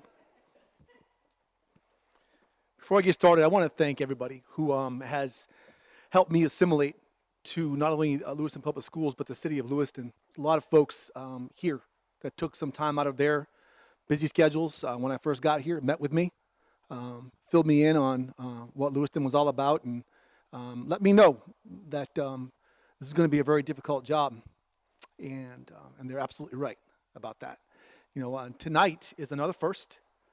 This will be my first budget presentation in a series of firsts, and there will continue to be a lot more firsts for the next 4 or 5 months until we get to July 1st again, and then it'll be second. Downstairs in my office, there is a large timeline, and my team, Bobby and Karen, tasked me to create a timeline that would span 18 months. 18 school months, I should say, to bring us to the end of 2021. And there's an arrow that says, "You are here," up top. It's a homemade arrow. Made it all by myself. And that arrow moves to the right. And today it moved to the right once again. It says, "You are here." And that's March. And every month that creeps closer and closer to where we believe that we can be. Tonight we're taking a big step. I can promise you this will be a very different budget presentation than what you've seen before, and I can't promise it'll be any better or any worse. I can tell you it's going to come from the heart of an educator who doesn't know it all, who's learning with the help of this community and the help of a very good team. You're going to see this graphic again. This graphic was, well, it was made at my dining room table one day. I was trying to figure out what would be the best way for our students and our teachers and our community to reach success. And you know, we've gone through a lot of this already. We talked about the quote-unquote 3D plan, data, design, and do. This was the data collection year. And the demographic process, perception, and performance data that went into our retreat that we had one Saturday when the strategic plan was hatched. Our strategic plan that would begin July 2020 and range for the next 3 years. And that strategic plan included a mission that has been on the books now for about 20 years. And yet that mission, we'll see tonight, still stands the test of time. The vision, an 8-word vision. We'll see that again tonight. And some goals. The committee came up with 4 goals. There were previously 22 goals. There are 4 attainable goals that our committee worked together and came up with. Currently, we're working on a series of objectives that will go under each goal and deliverables so that this public here can hold us accountable. Because if we say we're going to do something, we better do it. And finally, there's that last pillar of the Parthenon. And that's the budget. All these pillars hold up that roof, student, teacher, and community success. I challenge everyone here to think about recent history of Lewiston Public Schools and ask yourselves, have we done this? Have we really looked at data? Have we committed to data? Have we created a viable, collaborative strategic plan? Have we actually visited our mission, our vision, set tangible goals, and then created a budget that would actually support that? And tonight, that's what we're going to do. So here's the intentionality of this budget overview. Tonight, I'm delivering a budget to the school committee. The school committee's mission, vision, and strategic plan goals drive this budget. I want you to hold me accountable if something on here doesn't. The superintendent must link every budget item back to these goals. The budget should speak to the committee and the public, whether here tonight or at home watching. The superintendent's budget should not be a wish list. This is not Christmas. This should not be a wish list. This is support the goals of the strategic plan for next year. The superintendent's budget should aim to neutralize the barriers. I'm going to say that again. Neutralize the barriers to student success. And we have them. And tonight, it's not going to be pretty because we're going to go ahead and call it out, and I hope that's okay. This presentation will feature demographic, performance, perception, and process data that everybody can understand. I am not an accountant, I'm an educator. And I'm going to speak to everybody here so that we can all understand what this is all about. Transparency is critical. I said to this committee on that Saturday workshop, 222, our agenda's still up there, that you will know everything there is that I know about this budget. And if I don't know it, I will find out, and then you're going to know. You're going to learn a lot tonight. Every Lewiston learner deserves a world-class education. I'll come back to that time and time again, a world-class education to match their real-world experiences that they get every day just because they're in Lewiston. And I'd like to ask for everyone to hold off on any questions until the end of the presentation and to remind the public that the committee has asked that we present and unpack the individual articles at our scheduled workshops. It is our intention to have our directors and the folks in charge of the items on those articles here with us to help testify, if you will, as experts in those articles. We will go through every single line if we need to, and we know there are going to be some late nights. But I've said this before, and I'll say it again. This is not a barbecue, and it's not a circus. It's no smoke and mirrors. We're going to see what it is. I'll be happy to address any questions afterwards, but I will likely refer most questions to the evening of the article in question. Let's get started. He's watching right now. He's the chancellor at University of North Carolina, Pembroke. His name was Dr. Charles Jenkins. And so, Dr. Jenkins, thanks for watching right now. He told me when I was in graduate school that when I'm making a presentation, I'm to tell them what you're going to tell them, and then tell them what you told them. So right now, I'm going to tell you what I'm going to tell you. First of all, we're going to know tonight, who are we?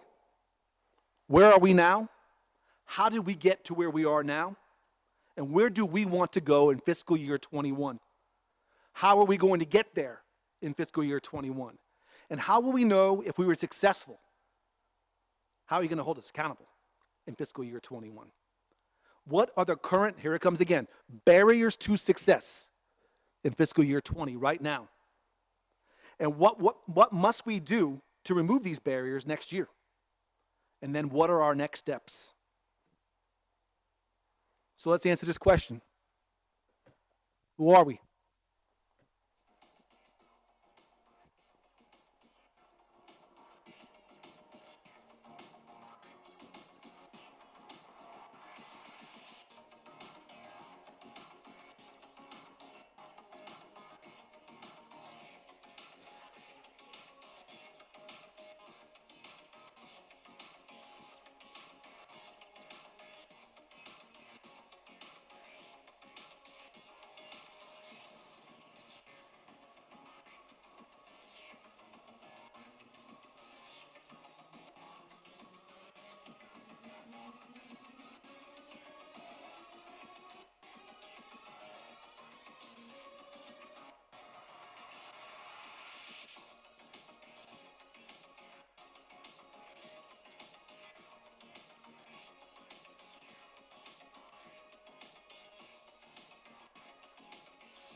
As we dive deeper into data and numbers tonight, let's not forget those faces. But let's go ahead and start talking data. He asked for a data-driven superintendent, and so here he is. We've got 5,211 students right now that go to school and whose moms and dads and grandmas, uncles, send their very best off to us. I promise you they're not keeping the great ones at home. They're sending their very best to us all. And we serve pre-K through 6 in elementary, and 7 through 8 in middle school, and 9 through 12. Our numbers there for folks that cannot see at home, we've got 2,948 elementary school learners.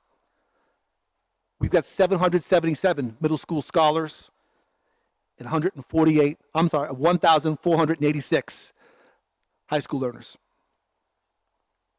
Let's break it down. We are very diverse. I'll refer you to that last column. I said that our students get to go to school and have real-world experiences. In Maine, I would challenge you to find more than 2 communities that actually look like the real world. We're one of them. That's a gift. You can see our breakdown of who we really are. And you see that in our faces of our kids. But we know that we are one Lewiston. This is some data that shouldn't surprise anybody. This is our economically disadvantaged. And it's broken down not only by ethnicity, but also by school. But I'll draw your attention to that bottom number, the district. This number, 64.4, I think that we all know is a lot higher than that. And yet still it ranks amongst the highest in the state of Maine. So we know that we're very diverse. We know that a lot of our families struggle. A lot of our kids struggle too. And we do our very best to make sure that our students who struggle receive the services that they require. Our special education, our students receiving special education services are 1,106. Out of that, over 5,000. It's a lot. If you look at our students, their specific disabilities, I'll draw your attention to an area we've been talking a lot about, social and emotional learning. And we can see it's a very large number right there of students that need more than what we're currently doing. What about our ELL students? What if I told you that we've got more ELL students in our district than we have students that receive special education services? 1,457 English language learners in our district. And what about this? Our English language learners who are receiving special education services. In some states, we would refer to that as high risk. 227. Starting to get the picture as to who we are and the challenges that our teachers have to deal with each and every day to come up with something that's engaging for our kids. I want you to picture that total number of students, and we're going to go over that here in a second again, and start dividing that pie up and realizing it's an unfair world. It's an unfair game, education is. But we still got to make sure that our students are successful. Here's a recap. Again, we've got 5,211, 27.94% are English language learners. 15% of those receive special education services. We have 21.2% of our students receiving special education services, 267 students who are considered gifted and talented, and our economically disadvantaged rate is 64.4%. That's just half the story. What about the folks that teach these kids every day? What about our employees? 458 teachers, 265 ed techs, 14 social workers, 266 support staff, 38 administrators, 17 directors. Interestingly enough, if you look at the student-to-teacher ratio, well, compared to where I come from, it looks pretty darn good. 15-to-1 pre-K, 17-to-1 K-5, 17-to-1 6 through 8, 16-to-1 9 through 12. And then look at ELL. That's the average, as is the average in all those other categories as well. But we're looking at 34-to-1 for our kids that are in the most need. Don't forget, 227 also are receiving special education services. We're going to, this isn't going to, I'm not Tony the Tiger, I'm not going to frost your flakes. We're going to just talk about what the issue is. I'm going to address it with our budget.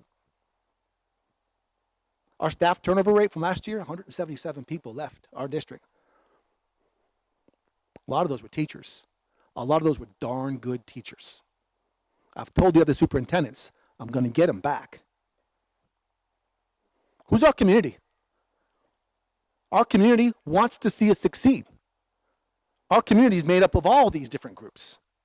And there's not enough wall space in here to put the logos of everyone up here that wants to see us succeed. There's no one sitting here tonight that's up here, and you're not going home till 9, just so you know. But there's no one here that wants to see Lewiston fail. Everyone's passionate about something. And we might disagree on certain things, and that's okay. This isn't the Todd Finn show. This is my budget presentation. But everyone here and everyone there is invested in seeing our kids succeed. So where are we now? You ready for this? How are our students and educators doing? Well, I've always been told you can't do anything till you show up. So you got to be there. I'm looking at our student attendance rate, and it's gotten better this year, up till now, 92.5%, and that looks pretty good.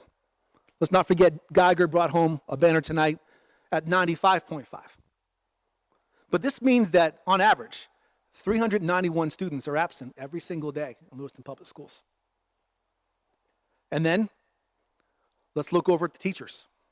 This is very, very interesting, and this is very telling. This is more than just about being in school or not being in school.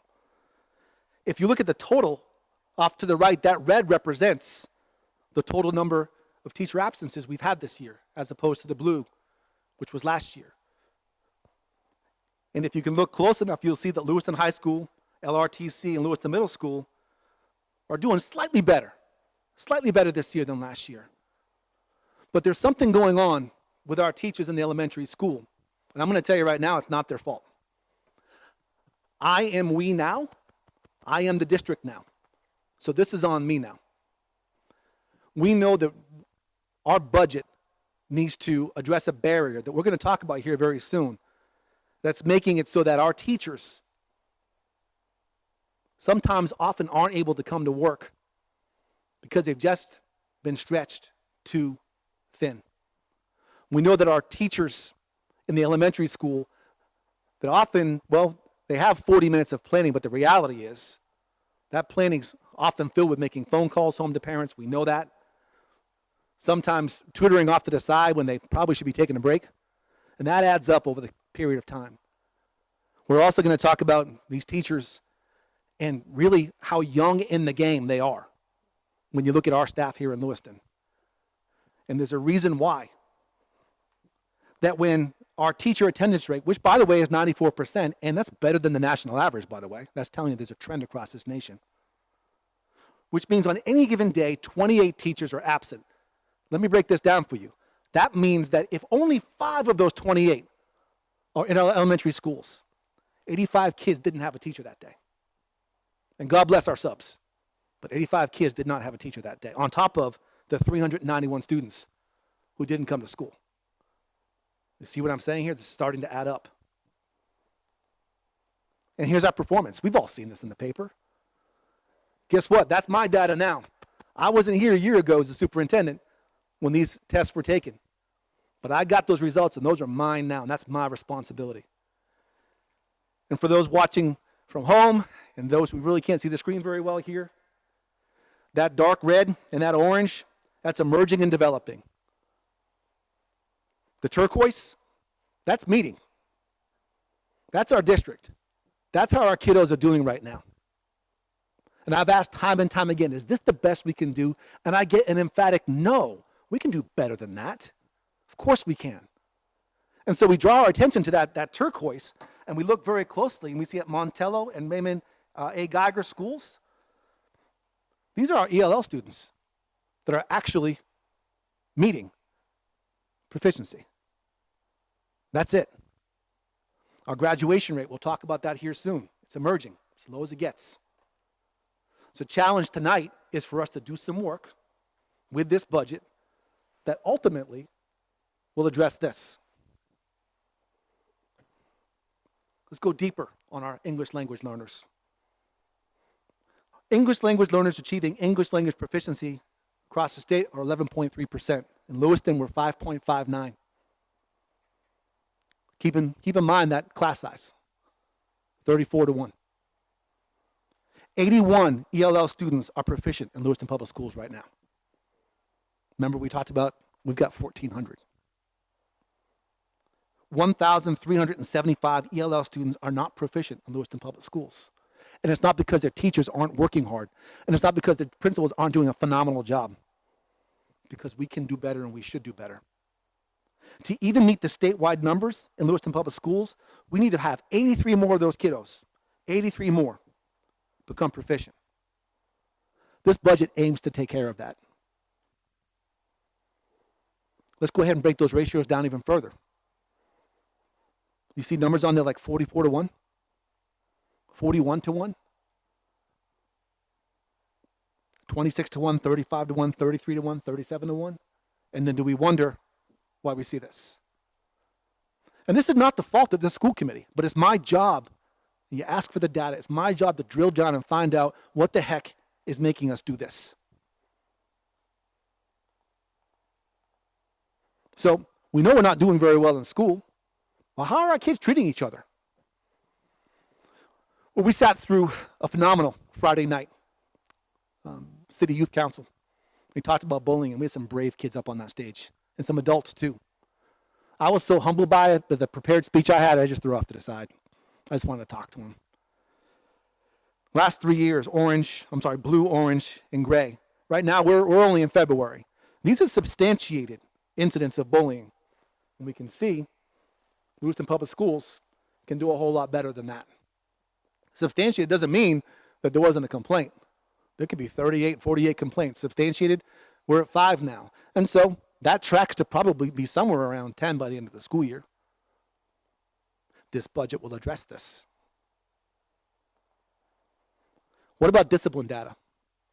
Well, I'll tell you what. This is an ugly truth. The top,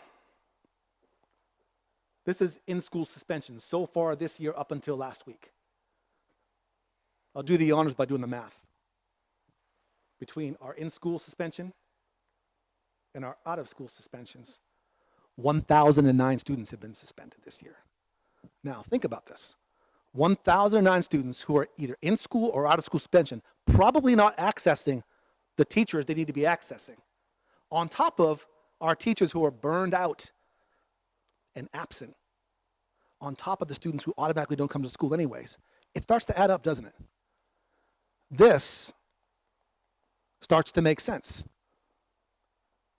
How could we possibly be meeting or exceeding anything if that's our reality? Well, this is a breakdown of that discipline data. I told you I was going to break it down for you. I'm more concerned with the blue than anything else. That blue, and by the way, I will have this for you so you can go through it by yourself. But that blue is violent incidents. Violent incidents in school without physical injury, yet violent nonetheless. Throwing of a chair. Throwing a scooter against a glass wall. Punching a wall. I will tell you that this budget will address this too. I think you know where I'm going. Finally, let's look at our graduation rate. This goes back a decade. We're seeing numbers like 60, 71, 69, 73.09 last year. If this was the graduating class, more than 1 in each 4 of these would not graduate. And by the way, it doesn't get better with 5 years. Fewer. It shouldn't track that way, but it does. I'm going to tell you this is not the fault of our high school principal. It's not the fault of any of our teachers. This is a fault of a system that has conspired to keep itself up and running and surviving, that has not quite considered the possibility of thriving and the work that we need to do to thrive. And there's your bottom line. So this data tracks consistently between 2009 and 2019. This is a full decade. We have people working in our school system right now that graduated in the class of 2009, and now they're teachers. You see the number of students that we have, the number receiving special education, the number who are English language learners, and the number who are at highest risk.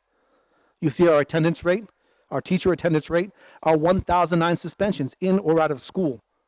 We know that if you really want to drag this data out, there are 44,884 aggregate days of opportunities for instruction. 2,647 days have already been missed this year. 34-1 is the district's ELL, student-to-teacher ratio, and that includes 277 of our most vulnerable and high-risk learners. So how the heck did we get here? How did we get to where we are now? I'll remind this school committee that you are a problem-solving body. And I know you're going to solve this problem. But let's talk about how we got here. First of all, let me thank the association. I know it's probably a little outside the lines for superintendents to say this, but without the help of our association, I don't get this data. We decided to launch a joint climate survey data just to find out how are we doing business, how's the field of work here? What are we doing well, what are we not doing well? And over 400 of our teachers responded. And according to the association, that was a pretty high number. If I were to build a school system from scratch, and I've built schools from scratch, but if I could build a school system from scratch, I'm looking for the 2 darts in the middle. Right now, our teachers are passionate for kids. They love these kids. And they're proud. They're still proud of Lewiston. Despite all that data, they still wear that blue and white. They're proud. Retired teachers sit right here in the front row. They come up because they care.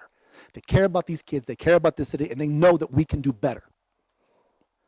Just on the outside, where we're not quite hitting it, we know student and staff safety, and that's a concern. That kind of needs to be there in the blue. We know that there's pockets of innovation, but we also know there's hesitation to innovate. And sometimes, not even hitting the target. Our teachers are saying, we're in survival mode.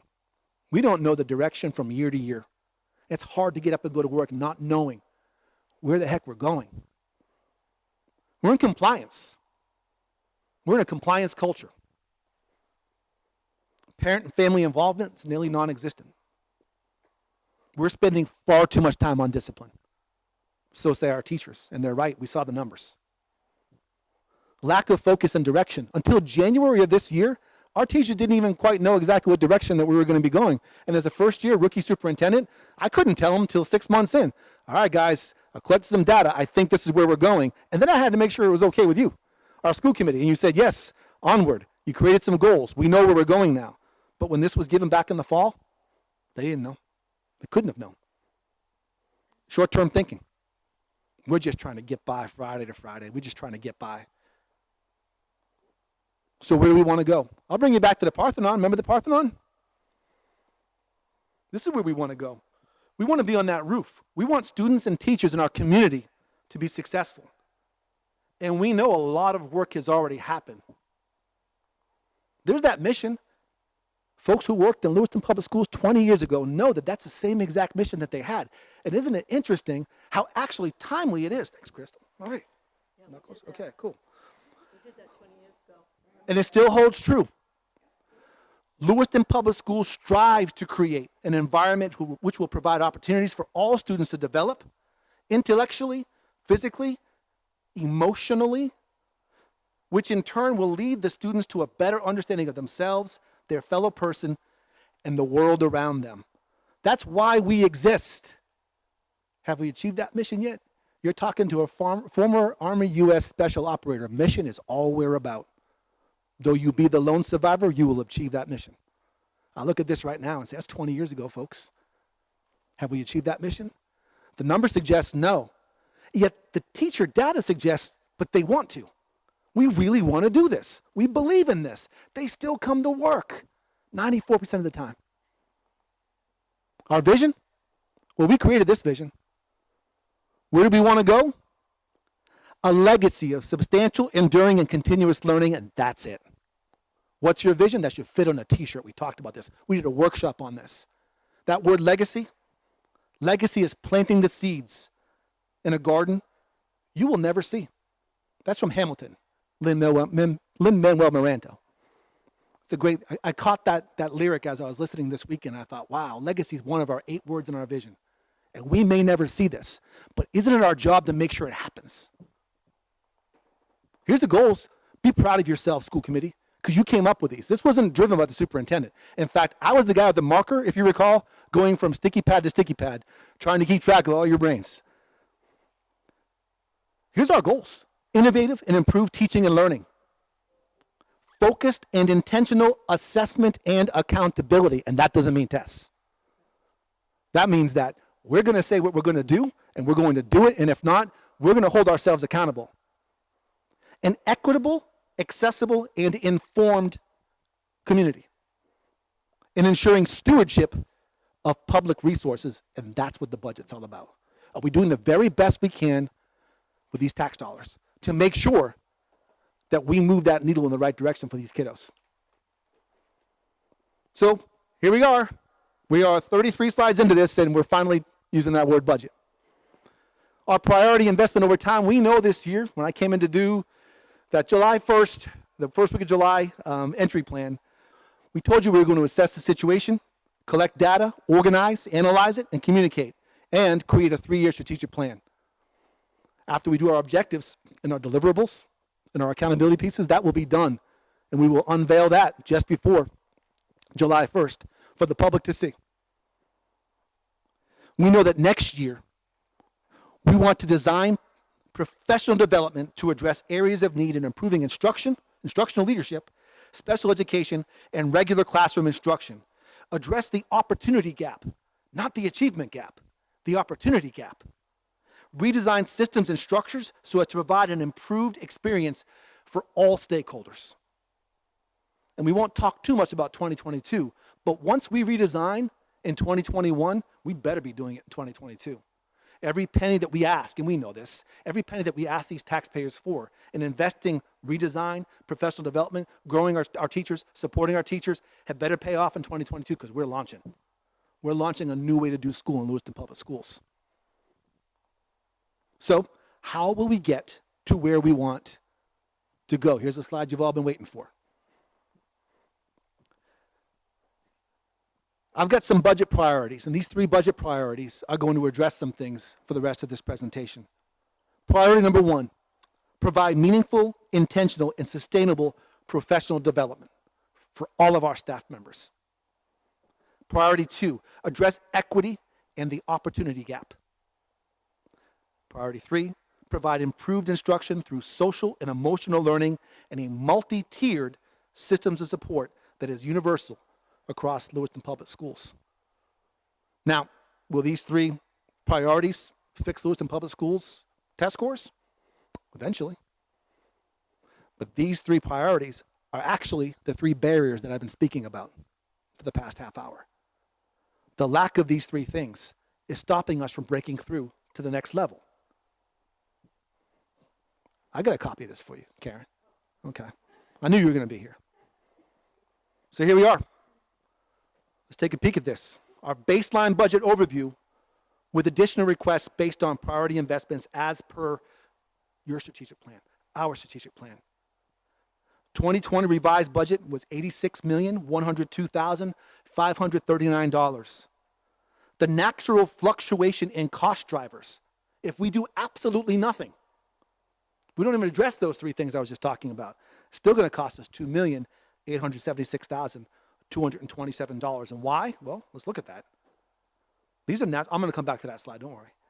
But these are the natural fluctuations in cost drivers, and they include these things that honestly we can't and should do nothing about. This is just part of the cost of doing business. Salary and benefits, special education positions required by law, transportation increases based upon contract, contracted services with the city of Lewiston, debt service increases, software license contracts, and pre-K services. That adds up to that $2,876,227, which is a 3.3% increase. And that's if we do absolutely nothing different. So let me tell you how this worked, because I don't think I've had a chance to talk to the public about this. We know what the past process has resulted in. We saw the data. I compelled our principals to go and speak to their teachers, to go speak to their ed techs, speak to all their staff members and find out, what do you need? Now, maybe I shouldn't have asked that question, because what the principals brought back to me alone, just the principals. And these are great requests. These are requests that, man, I wish we could have. If we had a different zip code, we'd probably have them. But that request was $8,599,410 on top of the natural cost drivers. It would have been a $97 million budget, 97.578, or a 13.3% increase. My predecessor got a 12.5 one time, but I think he had 6 years in before we got that. So I looked at that, and then I had to ask why. And I had to look at these lofty plans, at these very hard-working principals who are working harder for me than maybe they've ever worked for anyone before. And a lot of them are here tonight. But what are they asking for? And what do we need to do to address those 3 barriers next year that will allow us to maybe look at some of these other requests in the year after and down the road? Remember, the budget priorities were those 3 things. And so there was no way I was going to this public or to the school committee with a 13.3% request in my rookie year. However, we were able to identify $2,061,073, a 2.39% increase on top of the natural fluctuation in cost drivers, to present to you a budget this evening that we have a lot of work to do on for $91,039,839, or a 5.7% increase. And this will address those barriers. Now, I don't want to speak out of turn here, because I don't even know what I don't know. I'm still learning every single day. But I can tell you that we must do the work to address those barriers. We can prioritize what items will address those three barriers. Because as a lifelong educator, as someone who still I got teacher in my blood all day long, I can tell you that unless we neutralize those three barriers, we will never move forward. So the work that we have to do is to roll our sleeves up, and we'll talk about what that's going to look like in the next 2.5 months or so. But that's the request. And I know that I will not always get the request. I get that. I need to let the committee and the public know that because of the process that we followed by having the principals present their budget to us and sit down with us and say, here's what we need, present to us, and for us to filter that through what we knew those three priorities would be, we were able to trim $6,538,337 off that budget. Member Collins asked, can I see those requests? And the answer is yes. You will have those requests. So, what do my requests cover? Meaningful, intentional, and sustainable professional development to empower teachers and administrators to fill their actual capacity. Think about that, their actual capacity. I want you to actually teach. I want to give you the tools to actually reach these kids. I want to make sure that you know what tier 1, I don't get it. Tier 2, I still don't get it. And tier 3, I need some extra help. What that means before we do it on automatic referral for a possible replacement curriculum. Right now, our teachers have not had the professional development that they need to be able to do these jobs. And we know that they're working so hard, and yet, according to our climate survey, the professional development is not what they'd like to see. They've finally been asked, where do you need training?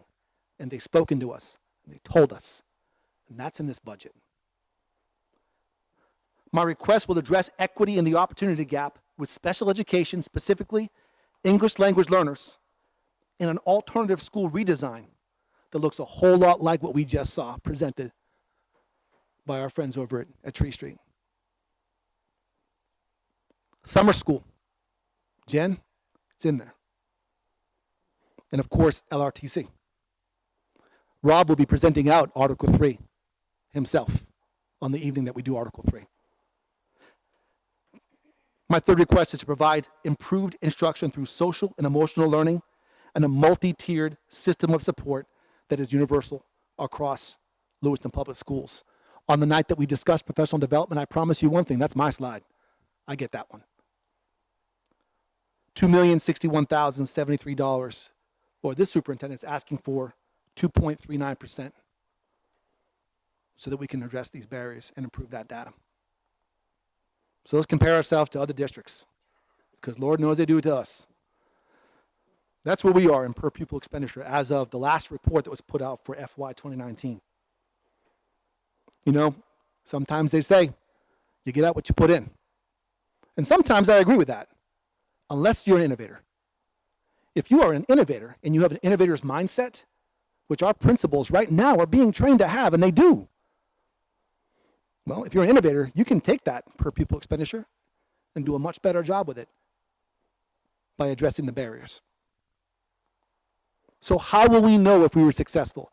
At what point in time will this public be able to come and sit with us and say, you know what, we want to know. Listen, I'm a taxpayer now in Lewis. I just bought a house. How will I know that my tax dollars have some kind of return on investment? Here's how. We are going to let our data tell our truth. If we haven't figured it out already, we have got a data-rich Dingley building right now. I kind of demand that. We have to have that here. Our student average daily attendance will increase from 92.5 to 93.5. Doesn't seem like a whole lot until you add that up. That's a lot of kids, a lot more kids coming to school.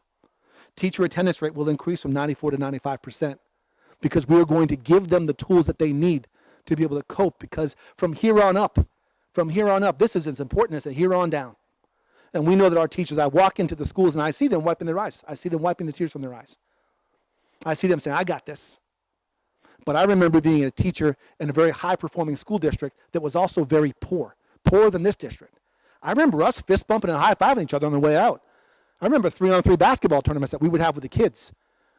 Our teachers right now are screaming, develop us so we can do that too. Let us have some say in that. Work with us.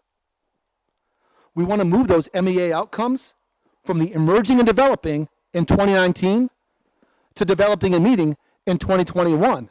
That's on purpose. This budget that we pass, that we work on together and pass, and this strategic plan that will be in its first year, we won't even know how our kids did until January of 22. That's a shame. But that's the way, and that's the rules. Remember, we talked about it's an unfair game. The rules are not fair. The deck is stacked against us. That's okay. Let me know what we have to do. We've got this. So, in January of 2022, we should see a lot more turquoise and purple if they're using those colors still. Our ELF proficiency will increase from 5.59% in 2019 to 7% in 2021. It's 27 kiddos. Do you know how close our students were? A lot of our English language learners were to being proficient. We had dozens of students that were just a hair away. If we do a little bit better, we'll come way over the top on that.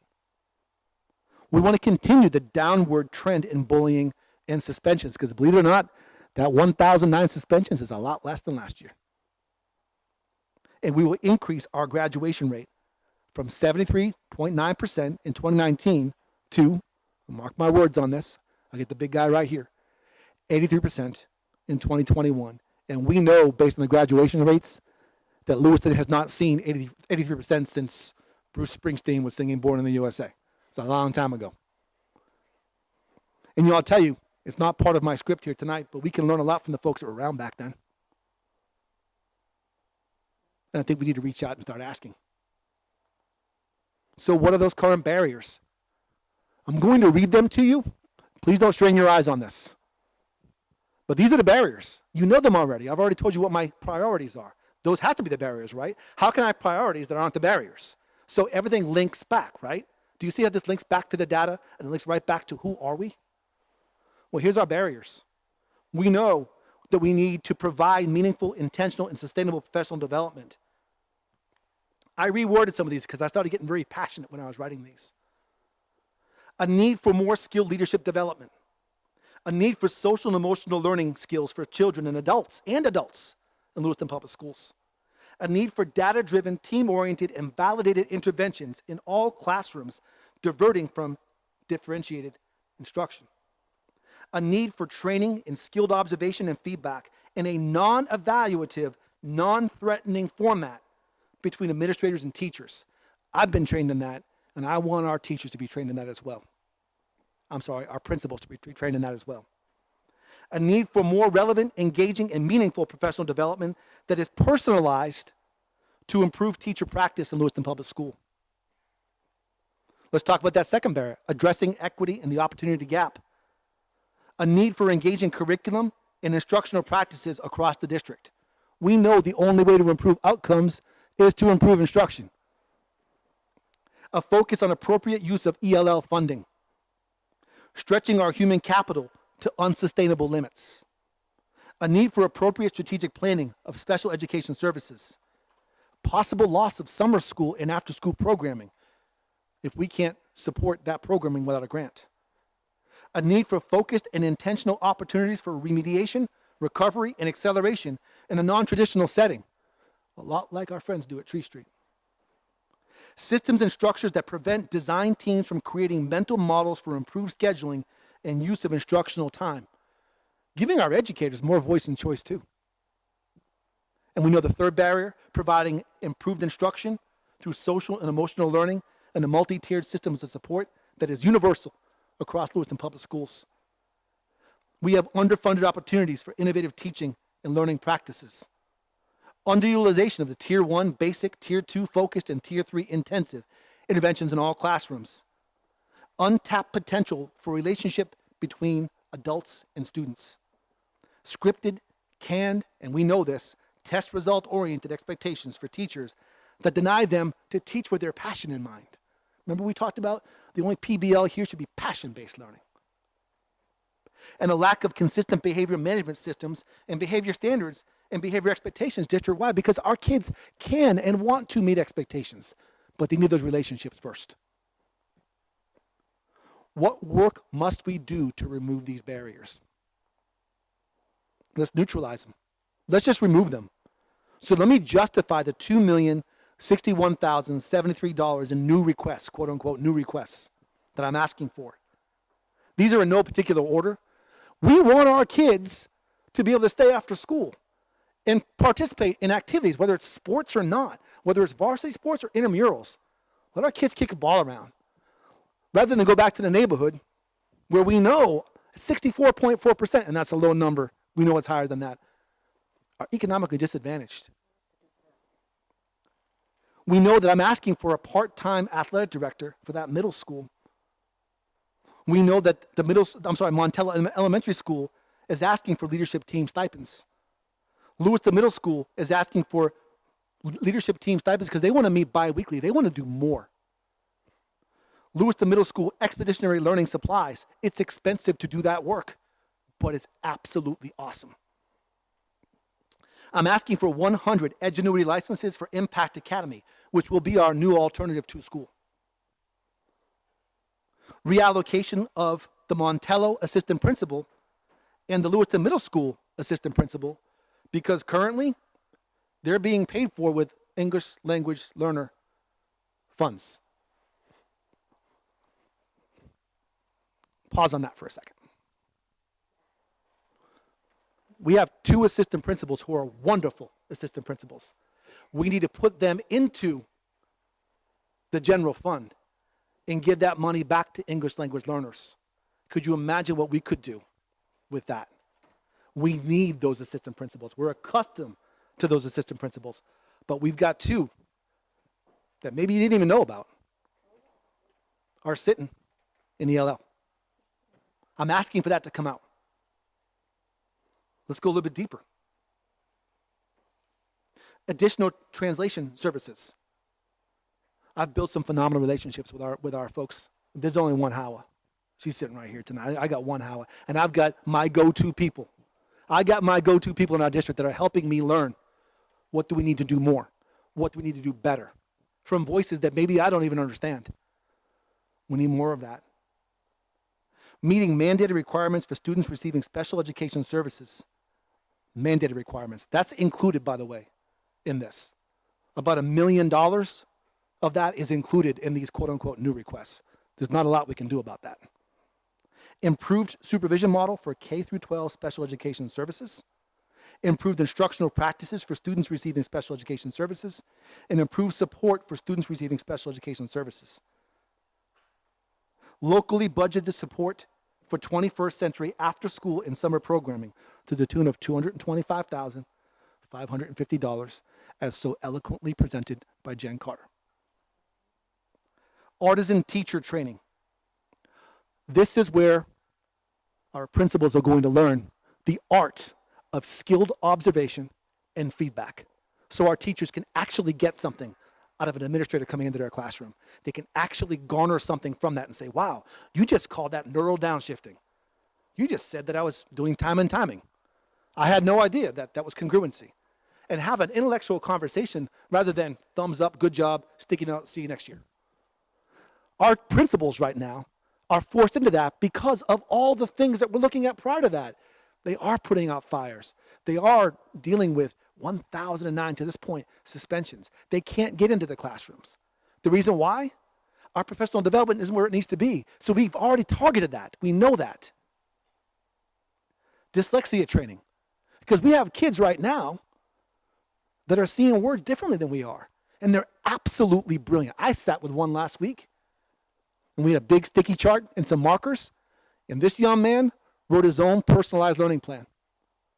This young man could do math with markers and separate them into groups faster than you could do it on a calculator. Did you know that? This young man told me, here's how I learn, here's how I won't learn. This young man is dyslexic. And right now, we don't have the services to help this kid. And you know what? We may not have identified the other ones. We need training on this. We know that Drummond and Woodson trained me when it comes to special education law. And I majored in that. And I learned a ton in Maine about special education law. We'd like to ask for 4 of our building leaders to attend the actual Drummond and Woodson legal training that I got to attend this past summer. That multi-tiered system of support training, district-wide. We want to make sure that our teachers know how to deal with both behavioral and academic issues as they arise before we automatically jump to special education services. We'd like our Lewiston High School athletic director to finally have an administrative assistant, because if we're asking this gentleman to create more programming for kids, and you know this, you went to Harlem, our folks went to Harlem, you know this, that after school component to it. The man can't even answer his own phone right now. This isn't just about athletics. This is actually about sustaining an after school program. And we know that we're going to need an Impact Academy assistant principal. Look, I told you I'm going to be 100% transparent. We know that because of previous decisions that were made, Connors was understaffed. Connors was understaffed with an administrator, that we had to move from the Longley building over to Connors to help out. And we also know that they needed that. And if we take that back away to put them back over at Impact, Connors is going to have some problems. So I'm asking for an assistant principal to be signed over to Impact Academy, and that assistant principal will be the one who's on deck to be the next principal. That will be our Top Gun. That's our person that we know next opening, that's you. Because we're going to ask them to train their teachers and to work with their students. The school of thought that Julia's already brought into play, and more. We're not trying to be Next Steps, there's only one, but we want to be like them. That's what I'm asking for. It's a lot to consider. So here's our next steps. Well, that first one's out of the way. March 2nd, the superintendent's budget overview at Dingley, 6 o'clock p.m. Now we know that the committee has asked that we present and update the individual articles during the scheduled workshops. It's different than before. However, I want folks to know that we will have directors and those folks in charge available to help co-present. I am not going to speak to the technology budget when I got Dave Terrio sitting right here. I'm not going to talk about the individual schools if there are questions for those individual principals. They've already submitted in-depth memos that are in your binder right now. You should be very, very proud of them for getting that done. It was awesome. And I'll be happy to address any questions about those particular articles on those evenings, because I've got myself a solid team. I've got Bobby, I've got Karen, I've got Sue. We've got all these directors that are going to be here, because I told you before, I'm pretty good at my job, but they're better at their jobs. And they'll be here to answer some questions regarding this budget.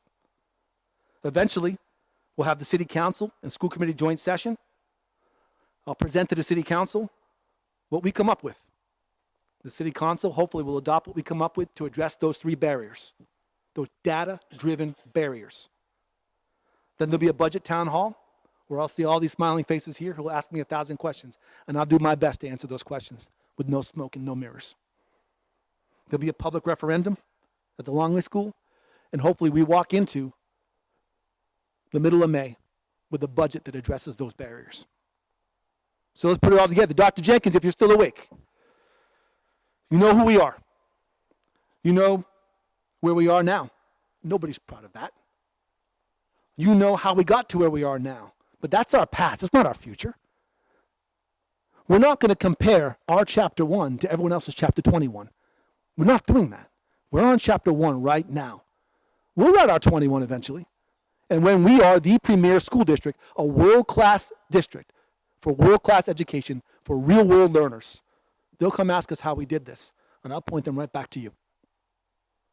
We know where we want to go next year, and we know how we plan to get there next year, because you're doing that work, not me. You're doing that work. You're the one showing up at 9 o'clock in the morning on Saturday when everyone else is asleep, and we're getting better. You know what our current barriers are. I've identified them. You know what work we must do to remove these barriers next year, and we can. And you know what our next steps are to set Lewiston Public Schools up for that next layer of success. So let's roll up our sleeves and work together and move Lewiston Public Schools forward. We know what we have to do to address these barriers. We know that we have to dig deep to the proposed budget to find a way to remove those barriers. Even if I can't get the things that I'm asking for, we still have to remove those barriers. We know that. We know that to be true. Everything we do, we must do with our students and educators and community in mind because it matters and they matter. And this school committee, I know, I told you, we have the opportunity to be very, very special. This school committee has what it takes to get this job done. So on Fridays when I go into the buildings and I spend time with our kiddos, it's emotional. It's emotional because I hated school. Believe it or not, the superintendent of schools, I hated school. When I would get a test, I'd write my own questions because I didn't like those questions. My parents will still tell you those stories. They come in for parent-teacher conferences and they say, yeah, you sit down here. Your son's writing his own questions. I question, why are we doing it this way? And here I am, a superintendent, saying the same thing. Why the heck are we doing it this way? Can't we do better? And these are the kids I look at. These are the kids I got to cook with last Friday when I was spending all day long in LRTC, and I learned their story.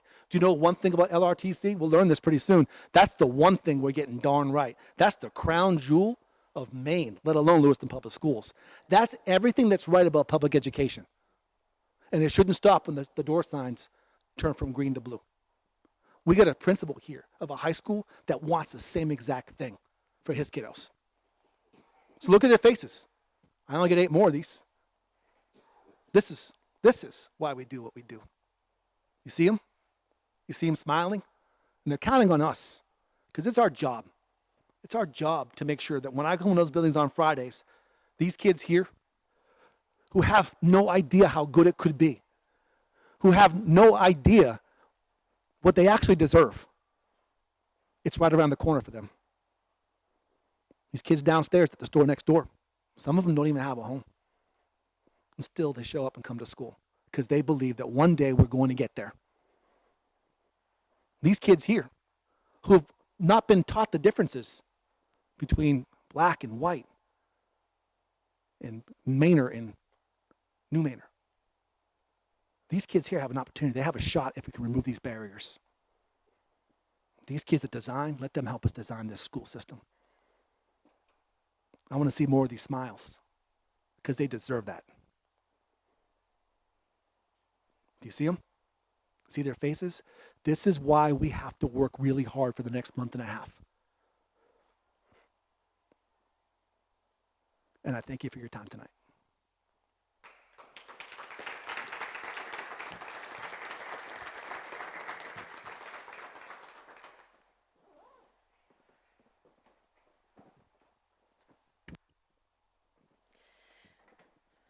I don't even know how to follow that. That's fantastic. Thank you so much. I'm sure people have been waiting so they can ask questions. We are, just as a reminder, we are going to go through things article by article at the budget meetings. So if you have something specific, I would encourage that you ask those questions during those articles so we can address them and have the data that you would like right in front of you. But I will open it up for public comment for maybe like 10 minutes because it's 8:45. If anybody has anything that they would like to come to the podium on this agenda item. You have to go there and you have to say who you are.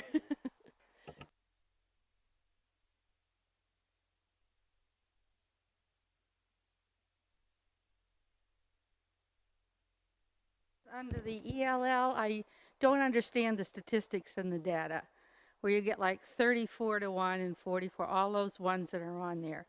Is that to say that the total workload of one teacher is 34 students? Because my history with numbers like that are every classroom has 34 students in it, and or 44 students in it. What do those numbers mean the way you've presented them? And my second question is, have the teachers been given this talk, and do they agree with what you have decided?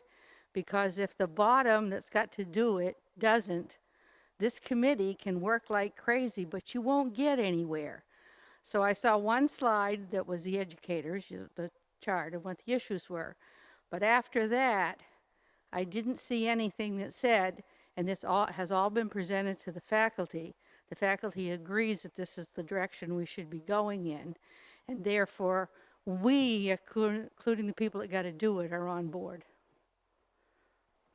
Those are great questions, Ms. Ward. I'm going to go ahead and allow for the ELL question to be answered in depth on the evening that we actually talk about English language learners. And I can promise you this, I will have the two directors here to answer that exact question for you specifically. They are the experts.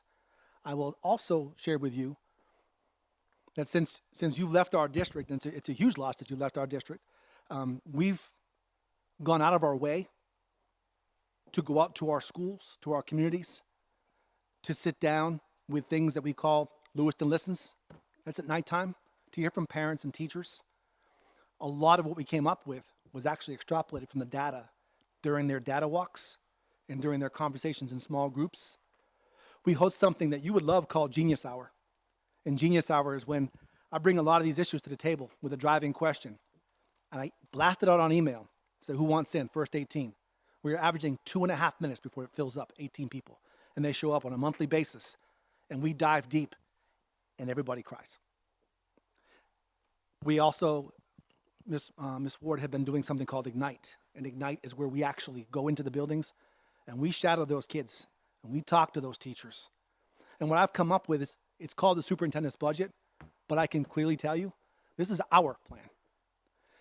Most of the data that is processed and perception came directly from our teachers. We've got a data warehouse where I can tell you our performance and I can tell you our demographic, but our process and perception data, that comes from the hardest working people in Maine, and those are our teachers. And where I'd like to be able to say to you, I've gone to every building and presented this exact presentation. I would be out of line for doing that right now because my job is to deliver this to the school committee first. But upon request, and I have, gone into buildings to specifically talk about our direction that we share, not the superintendent's plan. I didn't come here to do that. And so I'll come back to the ELL question for you specifically with Hillary and Liza here for you. I hope that you come that evening. We can provide you with a schedule of when that evening is, because I want to do them justice and allow them to go deep into what that problem really is. In short, I can tell you that we are understaffed in terms of English language learner teachers. And that Well, we can't, we're not doing a back and forth, Ms. Ward. Thank you, though. But Crystal, I promise you this, if you come that night, Hillary and Liza are prepared to answer that question. And they can do it better than I can. Anyone else? Thank you. All right, agenda item number 10, report from City Council Representative Ray. Thank you. I'd like to first say none of you can judge me for getting excited about a budget now, because this is exciting. We met as a city council on Saturday for our all-day retreat to come up with our goals for the year. We are trying to keep it to 4 or 5 goals again. The city administrator and our hired consultant are also working on that. So we'll come back with something to be approved soon. We meet tomorrow night. We have a number of executive sessions, some exciting stuff happening with economic development, and the creation of 2 tax increment financing districts to be voted on tomorrow as well. There's also an election tomorrow.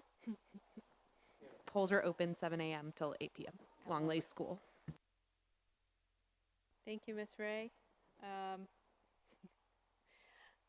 Agenda item number 11, report from school committee chair. The only thing I was going to share was what Fazla shared earlier about the powerful Lewiston Youth Council students. Many of us attended, well, many city council people attended.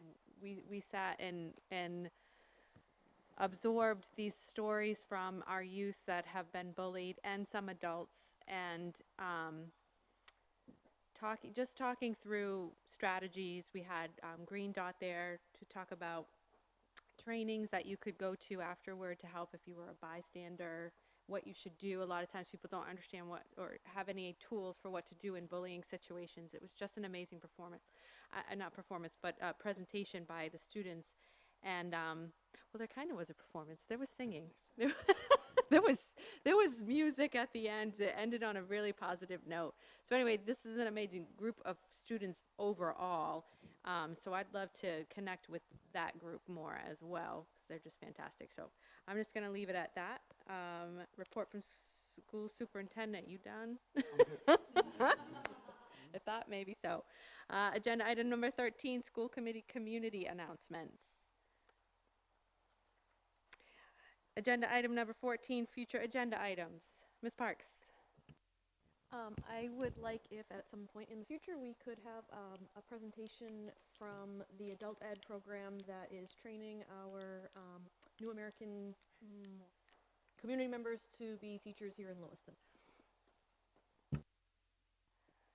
Yes, Mr. Grant did a small presentation for us at one point, but it'd be great to have some follow-up and see what's coming next.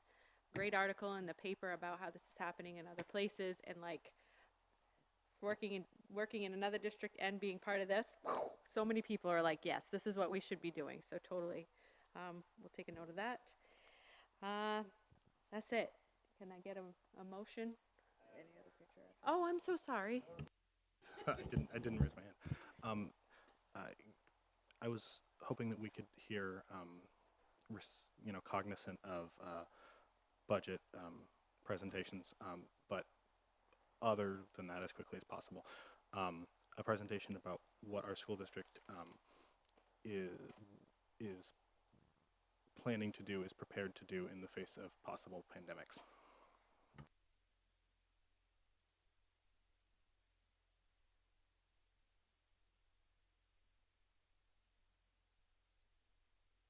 It's something we definitely need to talk about because we have people going on field trips and whatnot. This is not a time for public comment. It's not. That's that. Thank you. I will now entertain a motion if no one has any. Second.